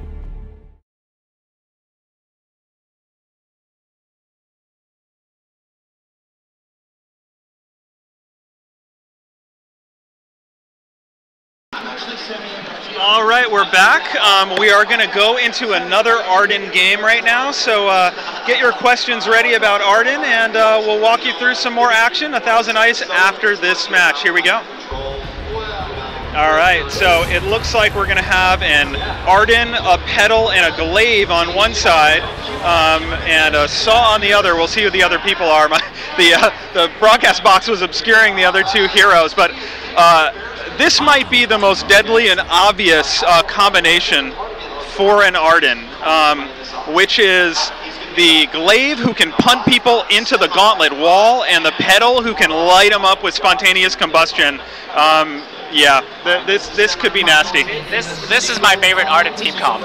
This is going to be amazing. So, Finn sets up the wall, Glaive can punt people into the wall and force them to get stunned. And the pedal ultimate is amazing when people cannot escape it. The biggest problem with pedal ultimate right now is people just use their boots and run away from you. So if they can't do that, it's perfect. So this Arden's going to look to try to trap 3 enemies into that gauntlet every single time. And they're just going to get nuked. So I'm really excited for this one. All right. So, again, you don't have to do anything to win ice. All you have to do is follow the channel, watch the stream, and you're eligible to win ice. It's completely random who wins. I just push the button and it tells me who the winners are. A quick hello to all of the community members who contribute on line chat. There's like 1 million line chat groups right now in the official forums and all of the social sites that are popping up in the Vainglory Games subreddit. Thank you for making the community so vibrant and so positive, really. The lack of cynicism is something that, you know, I think is pretty special, and I'm pretty excited about it.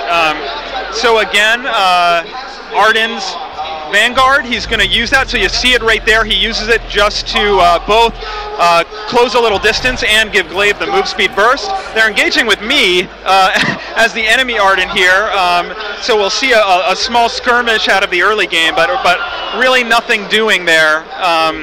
And it's early on, and we'll see how it goes. So I noticed that I'm actually the pedal in this game. I usually play by the name Cake internally. I love laning against Saw as pedal. The poke is so good. You have about ½ meter range longer than Saw. Every time he goes in for a last hit, I'm just gonna harass him. If he counters and trades me back, I just heal at my seed. And look at this, perfect punt, perfect gank combo. Not only did he get punted into the turret, but as soon as Arden vanguarded into Glaive, that applies a slow onto the Saw. So he didn't even bother running away. I think he just gave up on life right there, which is what he should do. So for the person asking about the other 2 heroes that are interrelated to Arden, everything you need to know is being teased out in the lore. So you could speculate already as to who the 3 heroes are who are going to come to the Halcyon Fold. They're obviously not going to all drop at the same time because we don't want to hold them back. We want to get you these heroes as soon as they're ready. But we're not going to reveal who they are yet, but you're going to know definitively quite soon. So read the lore, read the Arden lore. The link is right below the stream window, and it's going to give you a sense of kind of the story. It's going to give you a sense of the heroes to come, and there's another layer to the experience that we haven't revealed yet, where you're going to be able to read between the lines. I just got punted by the Glaive, but it looks like I'm going to be able to get out of this situation. So another thing I want to point out, so team fight's happening here, but earlier, this is level 3, it's only been 3 minutes into the game. I already recalled to go home and shop. Generally, this is super judgy, but generally I like to do better than that. I like to recall, I like to not have to recall at all until about 5 minutes in. There's a really good rule of thumb to remember, which is try to get 2,000 gold by 5 minutes. That's pretty decent farm. That's when you can, the moment you leave lane, you can make a really substantial purchase. That's actually very important because early on, like leaving lane, you can miss out on a lot of gold. Arden died right there as he should. He is the protector. I think he actually did a really good job there, staying behind and keeping his friends alive, using Vanguard to give move speed to the Glaive. Definitely worthy trade. And for all of the people who are asking, we just don't know definitively when the next update is coming out yet. It's a multi-step process. We need to get the tuning exactly right. Then we'll lock the build, which is Surprise Birthday's call, and then we'll submit it to Apple. And Apple has been actually really tremendous with turnaround times for getting Vainglory updates live, but they get thousands of submissions every day. So it's hard to definitively say when 1.1.7 is coming, but we're going to do it as fast as possible for you so you can get your hands on Arden. So another thing is the 2 junglers here just completely skip the minion mine. I actually don't really like taking the minion mine the moment it becomes available. No. So it comes on at 4 minutes. Oftentimes I like to skip it. I want the lane to push into me because an Arden Glaive is an amazing gank combo. If the lane pushes in, it forces. Oh, wow, we just missed that gank opportunity there. But if you take the minion mine, the lane is going to push into the enemy team. It's going to make it a lot harder for you to get ganked. So if you prioritize kills, killing an enemy player over destroying the turret, you should not take the minion mine. especially if you have a very awesome gank combination, which is Arden Glaive is such a perfect combo. And talk a little bit about the opposite of that. So when people take the minion mine at 4 minutes and it starts to over push the lane, what's the negative effects of that? So another negative effect is that you actually, the large minions are worth more gold and more XP, so you end up feeding it to the enemy laner. But there are some times where this is actually a good idea. A couple of things. Super minions or large minions are actually harder to last hit. Like, they're stronger, they have more health. When they push into the enemy turret, and the enemy turret is going to start stealing their last hits from them.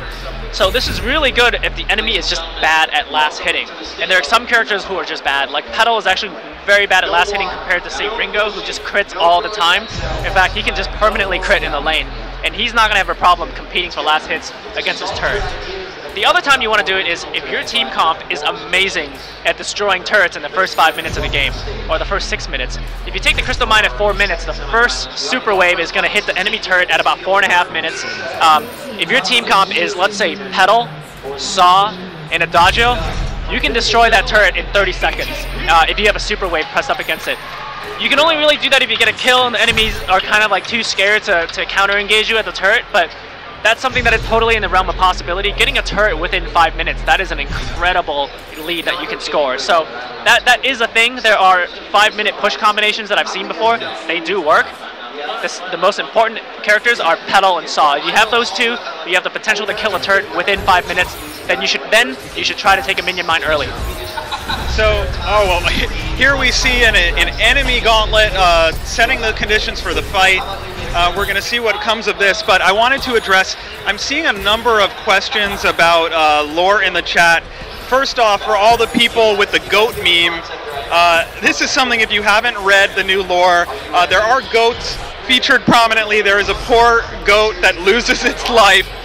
There was a joke about, there is a really good Vanguard, there's a really good gauntlet that trapped me there, so prevented me from escaping. I just barely got out with my life there. But yeah, so there was a joke going around about whether Arden's heroic perk would get replaced with goat power. That is not going to happen. That was not serious. That was for fun. And for the people asking about the Halcyon Fold, so the Halcyon Fold, that is a small area where this battle takes place. If you look closely at the map, and it's really loud here at PAX, if you look closely at the map, on the left side of the map is the remnants of a civilization where there's a Halcyon Well. Now, in the lore of Vainglory, these Halcyon Wells are the source of power. They're the primary source of energy for civilizations. And originally there was a civilization that was around this well, and they had a very vibrant civilization, but then other races figured out the power of the well, they descended upon it, and so what went from Halcyon, what went from prosperity and tranquility became the demise of this civilization. And what you're seeing in the Halcyon Fold is a battle between the people who have already camped on the Halcyon Well on the left side of the map and the transient, the more nomadic, more tech-based people who have arrived in the Halcyon Fold to try to take that well. So it has no implications whatsoever other in lore, but that's the background. And outside of the Halcyon Well, there, I see some funny jungling there. Outside of the Halcyon Well, there are vast swaths of what we call churn, which is incredibly dangerous area where just banana sandwich stuff happens, where there are giant crazy creatures. There's another really good gauntlet, and then a glaive punt to secure the kill. But we'll get a lot more. Yeah, I don't want to take away too much from the gameplay, but if you're interested in the lore, there's a lot more that we're going to explore and cover for you. Getting into the calm and the churn, how there are civilized races that are in these small pockets where they can be protected because of the natural formations from the churn. And you know what? You're going to probably see some heroes that are coming out of the churn. What happens to people when they get too exposed to the churn? So keep an eye out for more churn-based heroes and really heroes of all kinds who travel to the Halcyon Fold. Take us back to the action. All right, I'm going to have to pass the word to Captain Nito and Chainsaw to make a goat-based character. Seems like that's heavily requested. Hey, that could be a scary character too. I mean, you get into like Chupacabra stuff. Nightmare Goat. Yeah, Nightmare Goat is real.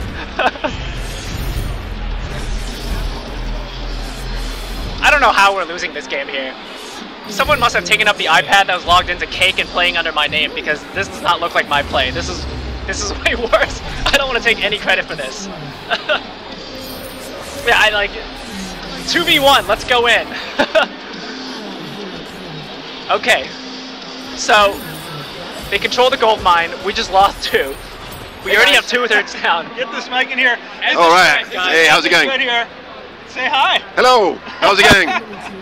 So you just came back from like a scouting trip That is right. to Korea and Japan. That is what's next for Vainglory, is releasing in Korea and Japan. We decided to take a little more time to make sure we really did it right, both on the localization front and just making sure we had a really intimate understanding of the market, so we really did right by the players there. Tell us a little bit about, you know, what you found or what that trip was like. Yeah, no, it was incredible. We spent all together 3 days in Japan, 3 days in Korea, met up with the local MOBA players out there, met up with a bunch of community sites, met up with a bunch of folks who know what they're doing in gaming overall, and it's just incredible. You know, those two markets are both so, you know, in terms of their gamers and their sophistication in mobile gaming is just so high.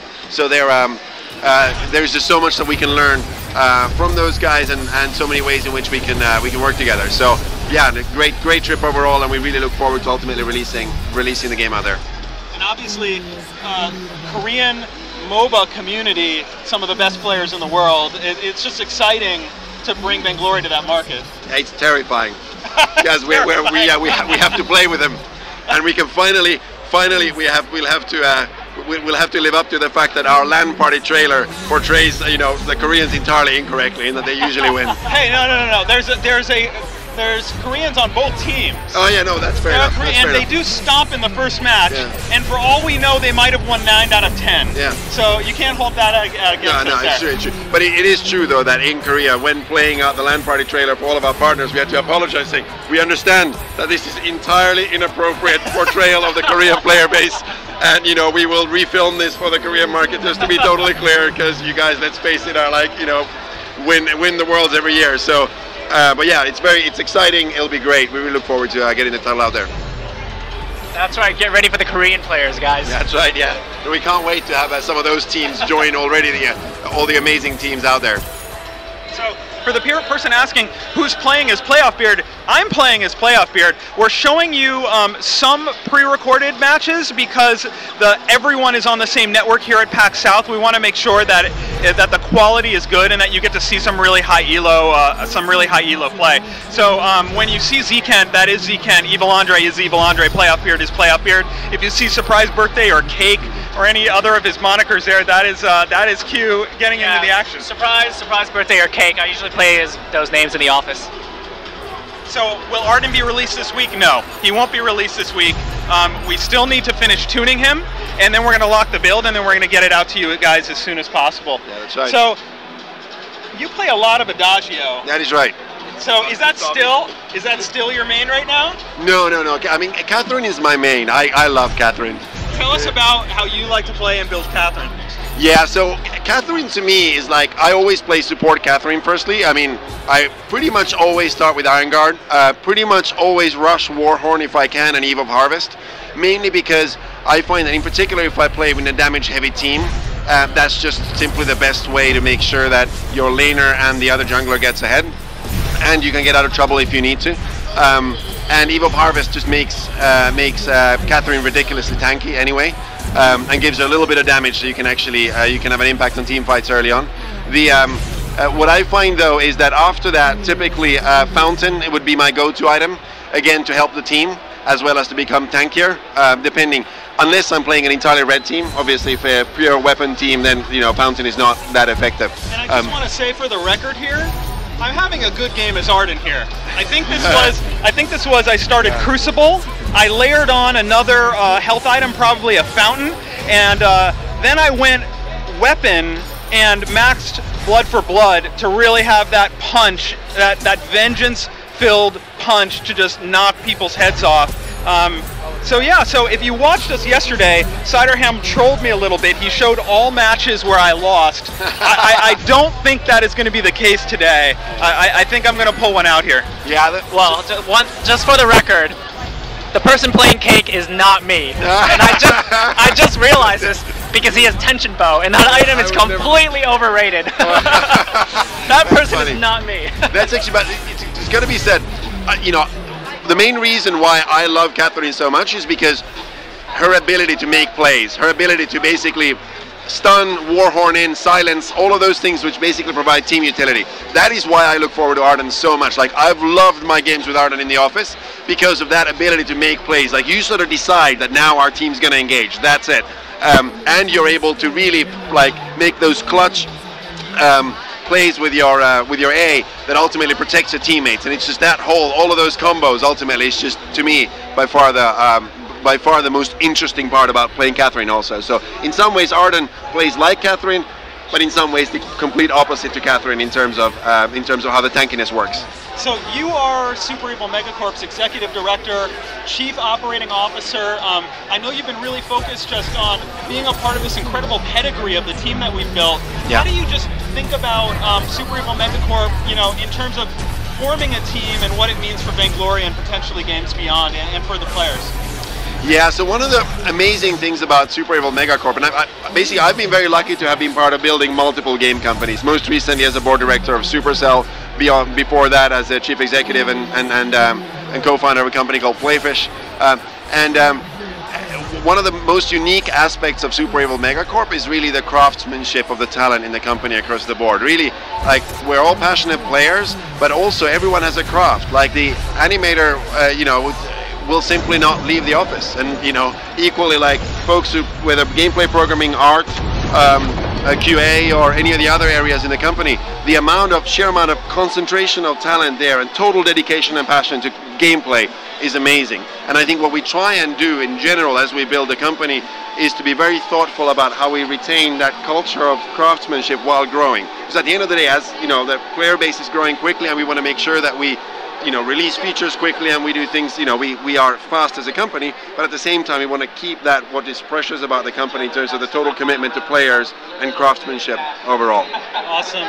Thank you so much for joining us. Cool. No, thank you. This is amazing. All right. So GG, Arden Playoff Beard Stomp game right there. Probably my only highlight. So I'm going to call it there. So I'm going to give away 3,000 more ice, and we can go into, for the people who joined us late, we'll show the Arden abilities again.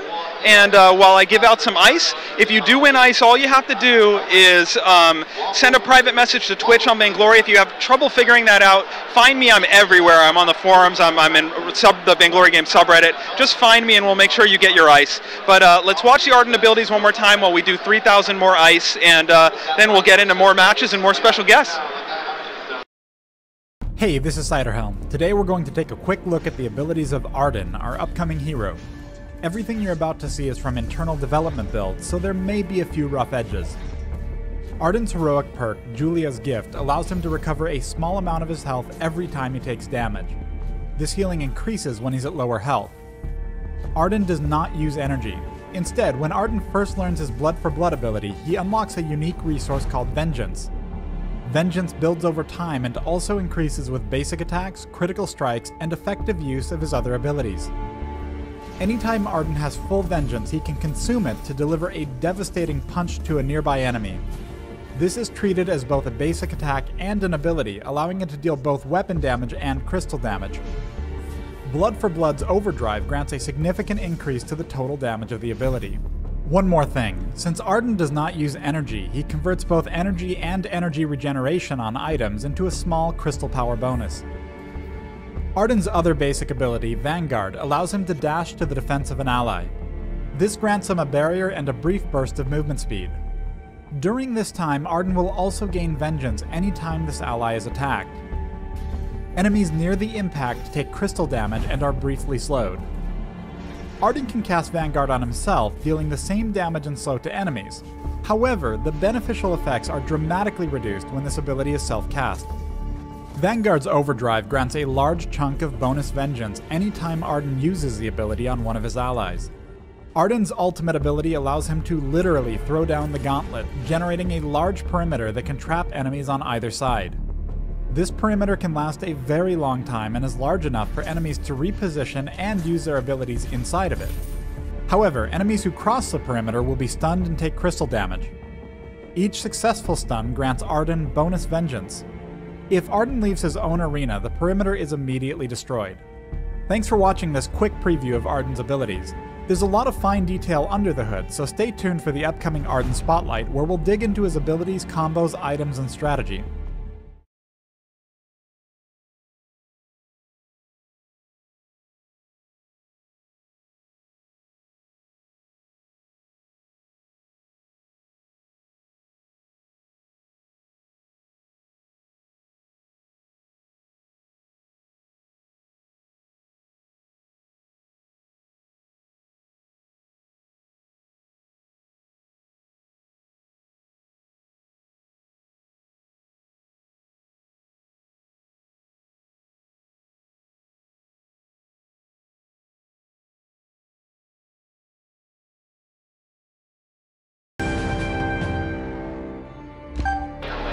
Oh, sorry, so I think I was muted there. Apologies for that. So we are back. We are going to do another match now. This match is not going to be an Arden match. This is, but we are going to have more Arden games. But this one's going to have Krull that have some moments that I think you'll enjoy. So stick with us. We're going to keep giving away ice, keep having special guests, and we're going to keep commentating on the gameplay. So with us now is Naked Green, who's one of our streamers and also just just a really dedicated player, obviously, with very close ties to Super Evil Megacorp. Just tell us a little bit about you and who you main and what you like to do. Hi everybody, I'm Naked Green and I main Petal, even though I'm not always the best with her. Captain Nito always gets on me. He's like, oh, you should try new people, but I'm addicted to Petal. If I really, really want to win, I go for Catherine because I have a pretty good Catherine build that makes me super tanky. Yeah, other than that, love Vainglory. Tell me about your builds for either one of them. So I actually copied one of the main Petal builds that I saw online. I think it was one of Take's earlier builds. Basically, Fountain, you rush Fountain, and then I can't even remember it right now. It probably involves a Breaking Point and a Shiver Steel. Breaking Point and Shiver Steel. I think Shiver Steel is the best item right now for Petal. You can't get away from a Petal has Shiver Steel. Yeah, and for the record, both Breaking Point and Fountain are officially under review. So go to Vainglory Fire now, take advantage of those guides, and but we're paying very close attention to this stuff all the time, and making sure that the items are perfectly balanced. Now, one thing I want to point out real quick, you see that DJ's name is in light blue. This is something you'll see now live in 1.1.63, which is that allies who are devs, who are makers of the game, their names will appear in a light blue, and enemies who are devs, their names will appear in a blood red. Now, we have one thing that's really super confusing that we're going to fix in 1.1.7, which is if you see a red name at match end, completely at the end of the match, that is just indicating that someone AFK'd and that the system picked it up and that the system is going to punish them.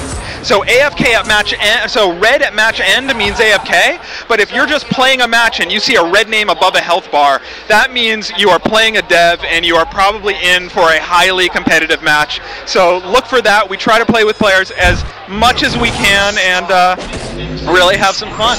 So tell me from your perspective, a lot of these players will never get to go to the Super Evil Lair. We'll never get to see what it's like in there. Kind of tell us what it's like from your perspective. It's kind of a motley crew in a crazy place. What's it like to hang out in the lair all the time? It's one of my favorite places to be, actually. There's nowhere else I'd rather be throughout the day. It is such a good, fun-loving group of people. Never a dull moment. And awesome. They're all really, really good at what they do, so it's enjoyable. So if people want to watch you on Twitch, where can they find you? Twitch.com/nakedgreen. So twitch.tv/nakedgreen. Yep. I really enjoy Naked Green's stream. Some people who followed her from the early days might know her as T-Pumps. T-Pumps, yeah. Changed my name to Naked Green finally. Thank you. Yeah, she was originally Naked Green, and we were able to switch the accounts around so that she could play as Naked Green again. So, yeah. Thank you so much for joining us. Is there anything that you could tell us about Captain Nito that would be super embarrassing before we let you go, just something that will be absolutely mortifying for him that's insider knowledge. Oh my gosh. Let me think about that one and get back to you. All right, Let me think about we'll it. have her put it in the Vainglory Games subreddit. Oh, yeah. Whatever is the humiliating fact about Captain Nito, or feel free to drop back in before the stream is over. Definitely will. All right, thanks so much for joining us. This is a blast. All right. All right, we're bringing Surprise Birthday back in to talk through this match. We might be seeing the cooldown acceleration, maybe even the multi-clockwork crawl. We're gonna have to see how this plays out. But if you haven't tried the clockwork, you can even do a 3 clockwork crawl. So for people, you can play crawl tanky. You can do like Shiver Steel and a lot of defensive items. You can go pure attack speed and focus on Spectral Smite. Start like 2 blazing salvos and boots. But right now we're seeing a lot of triple clockwork saw having your abilities up, or triple clockwork crawl having your abilities up all the time. Super fun. Talk us through the action. Hourglass first. This might be that build. It is a pretty hilarious build. Crawl is one of those characters that has a lot of builds that are viable on him. Not everything works on him, but he's got a lot of things that work, and this one kind of slipped my grasp. I tried every single build when we were designing Crawl, but I didn't try this one. And I'm going to have to give credit to Fury for discovering this one. It is, when it works, it's pretty trollish. It's pretty great, but let's see where this turns out. My preferred way of building Crawl is actually pretty tanky. I usually go 1 or 2 tank items at least. Usually armor and shield. The reason I do that instead of building health is because I want to have my heals matter as much as possible. So when you build mitigation, each hit point that you get is worth more instead of having more hit points. And that's really awesome if you have an ability that heals you for a bunch of hit points. If you buy more health, Crawl's not going to heal himself any more than he normally does. But if you buy more armor or shield, each point of health he gets back from his ability is worth more. So it synergizes really well with his second ability. So I generally do it that way. But that cheeky build, look at that. 3 hourglasses. There it is. The only reason you're going to do that is you're going to build 3 of either Clockwork or Aftershock. So it's going to be that build. And the reason this build works is actually a little bit different. It's not about Spectral Smite. You can smite a lot. It's not about smiting massively. It's about doing it frequently, but more importantly, you can spam your A. You can spam your Dead Man's Rush. If you max that ability, the Overdrive gives you a huge barrier. So you basically constantly have like a 600 hit point barrier on you all the time, and enemies just can't kill you. You're actually, you're not fundamentally tanky, as in you don't have tanky stats, but you're what we call an ability tank. So every once in a while, you are extremely tanky. There are windows of opportunity for people to kill you, but they're not very large, and it's just really annoying. People think they can kill you, and then moments later, you're tanky again. So it's really frustrating to play against, and really fun to play. So let's see how this turns out. And I would actually expect in this situation to see Dead Man's Rush maxed first, which we're actually not seeing play out. But if you want to try this at home, go cooldown acceleration early, go 3 hourglasses, and max your Dead Man's Rush first. And just use those abilities. Having the sword up so much can be super fun, but you're going to be a lot squishier with Crawl than you would normally expect. Yeah. So why is this Crawl counter jungling so deep right now? That's because 30 seconds ago, saw 2 people in the lane. That means there can only be 1 enemy in the jungle right now, and Crawl is the king of 1v1s. So anytime you see 2 enemies in the lane, busy trying to get a gank, trying to get a kill, do whatever, you know you can go in the enemy jungle and just solo them. So that's what this person is playing. Is this DJ playing? It is DJ. I mean, it probably is DJ. It's hard to know for sure. The way he recalled in the back corner of that's interesting. You know what? The odds of it actually being DJ then are quite small, unless he has a coach. Only a few people recall like that. Yeah, let's just say we're going to have a series coming up, which is Andre coaching DJ, which Ubel Andre coaching Steve, DJ, through him playing Heroes for the first time, and it is really funny. So it's likely not the real DJ. Yeah. That was an amazing gank right there. That was an amazing gank. So, the sword. I see a lot of people throw Crawl's sword at point blank range to like sort of guarantee an extra stun. The thing is, the sword stuns longer the further it travels. So if you throw it at maximum range, you get a really long stun from it. So that's what he just did to that Adagio to score the kill. If you notice, that stun was extra long. It gave him plenty of time for Crawl to actually walk all the way up to Adagio and deal a bunch of damage. try to throw your sword at maximum range, you will stun longer. There's another trick you can do, which is even more awesome. One of my favorites, it's super flashy. Throw the sword backwards. Throw it behind you, and then Dead Man's Rush into your target, and then walk behind him. The sword is going to travel twice as long as normal. The stun is going to be insanely long, and you're going to do bonus damage, and everyone in the room is going to clap. I swear, people will clap. It is serious. That is a serious pro tip. It's going to take a little practice, but super fun when you execute it.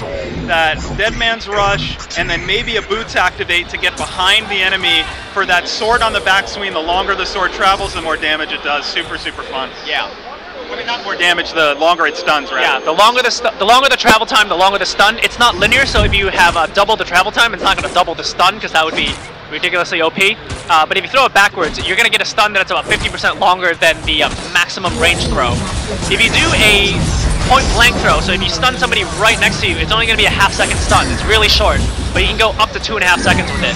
So a super nice Adagio ultimate there to secure the kill and win that skirmish. Tell me a little bit about how you approach Adagio. He's got that really long channel. He can be hard to use his ability sequences well, and he can be hard to get that channel off and succeed with the ultimate. Give people just a quick, blow by blow on how you would approach Adagio if people want to, take their Adagio play to the next level. Sure. So I actually think so first of all, the first thing you need to decide is if you're going to do a ultimate-centric Adagio or a sort of ability 1 and 2 centric. So if the ultimate really matters to you, if you really want to have a great stun, if you really want to protect your team when an enemy engages on you, you need to get a reflex block to use your ultimate effectively, because at high level play, every time you use your ultimate, the enemy is going to stun you. In fact, they're going to save their stun. They're going to save their most reliable stun specifically to cancel your ultimate. So reflex block should be, it should not be your first purchase, but you should have that ready the moment you hit level 6 so that you don't get stunned out of your ultimate. Now, if you don't go reflex block, I suggest building specifically to not depend on your ultimate, and don't even max out your ultimate. Just max out your A and B if you don't have reflex block, and just go for a massive heal, massive attack damage Adagio that's not ultimate based. This is really useful if you see that the enemy has already built a Crucible. Crucible counters your ultimate so hard that you really don't even care about getting it off anymore, so you don't really need to get that reflex block to guarantee your ultimate. Just work around it. You're plenty powerful from your ability A and B. You can use your ultimate when at the end of the battle, after people have already wasted their stuns. Work around that if the enemy team has a Crucible. And I see someone asking, is there any Spanish support for this stream? Unfortunately, we do not speak Spanish, but Alvaro, a phenomenal streamer and YouTube content creator for Vainglory videos, not only does he make great Spanish YouTube videos, but he actually also did a commentary of yesterday's Arden stuff in Spanish. So check out Alvaro's YouTube channel. If you are a native Spanish speaker, he's going to definitely have lots of great Arden content for you, maybe even a translation of this. All of these videos will go up on the Vainglory Casual YouTube channel, and the stream replays will as well, and I'll put the link to Vainglory Casual in the chat window here. Bonesaw Crawl, that's not bad actually. That's semi-viable, not bad at all. It belongs in a niche category of builds for weapon crawl. You're not going to see those very often, but if you're going to do a weapon crawl, Bonesaw is actually not bad. Especially if the rest of your team has a lot of weapon damage, Bonesaw helps your entire team because it shreds armor on the target, so your ally, your friends can actually benefit from your Bonesaw. It's really good. And if you want to go that route, I would suggest Tornado Trigger and Bonesaw. Really nice, really nasty combination when you're going that kind of attack speed weapon crawl. Yeah, and that crawl just went way too ham there, diving deep into turret range while getting... This is the worst, which is you go in, you think that you can get the kill, take like 2 turret shots and walk out of there and you're going to be fine. And then you get stunned by a Koshka. That is just the worst. Okay, so this is going to be, just spamming Clockworks, it looks like. I think Fury discovered this build, and whoever this player is just wants to take it to the extreme. And, we might even see 4 Clockworks. Let's see how this plays out.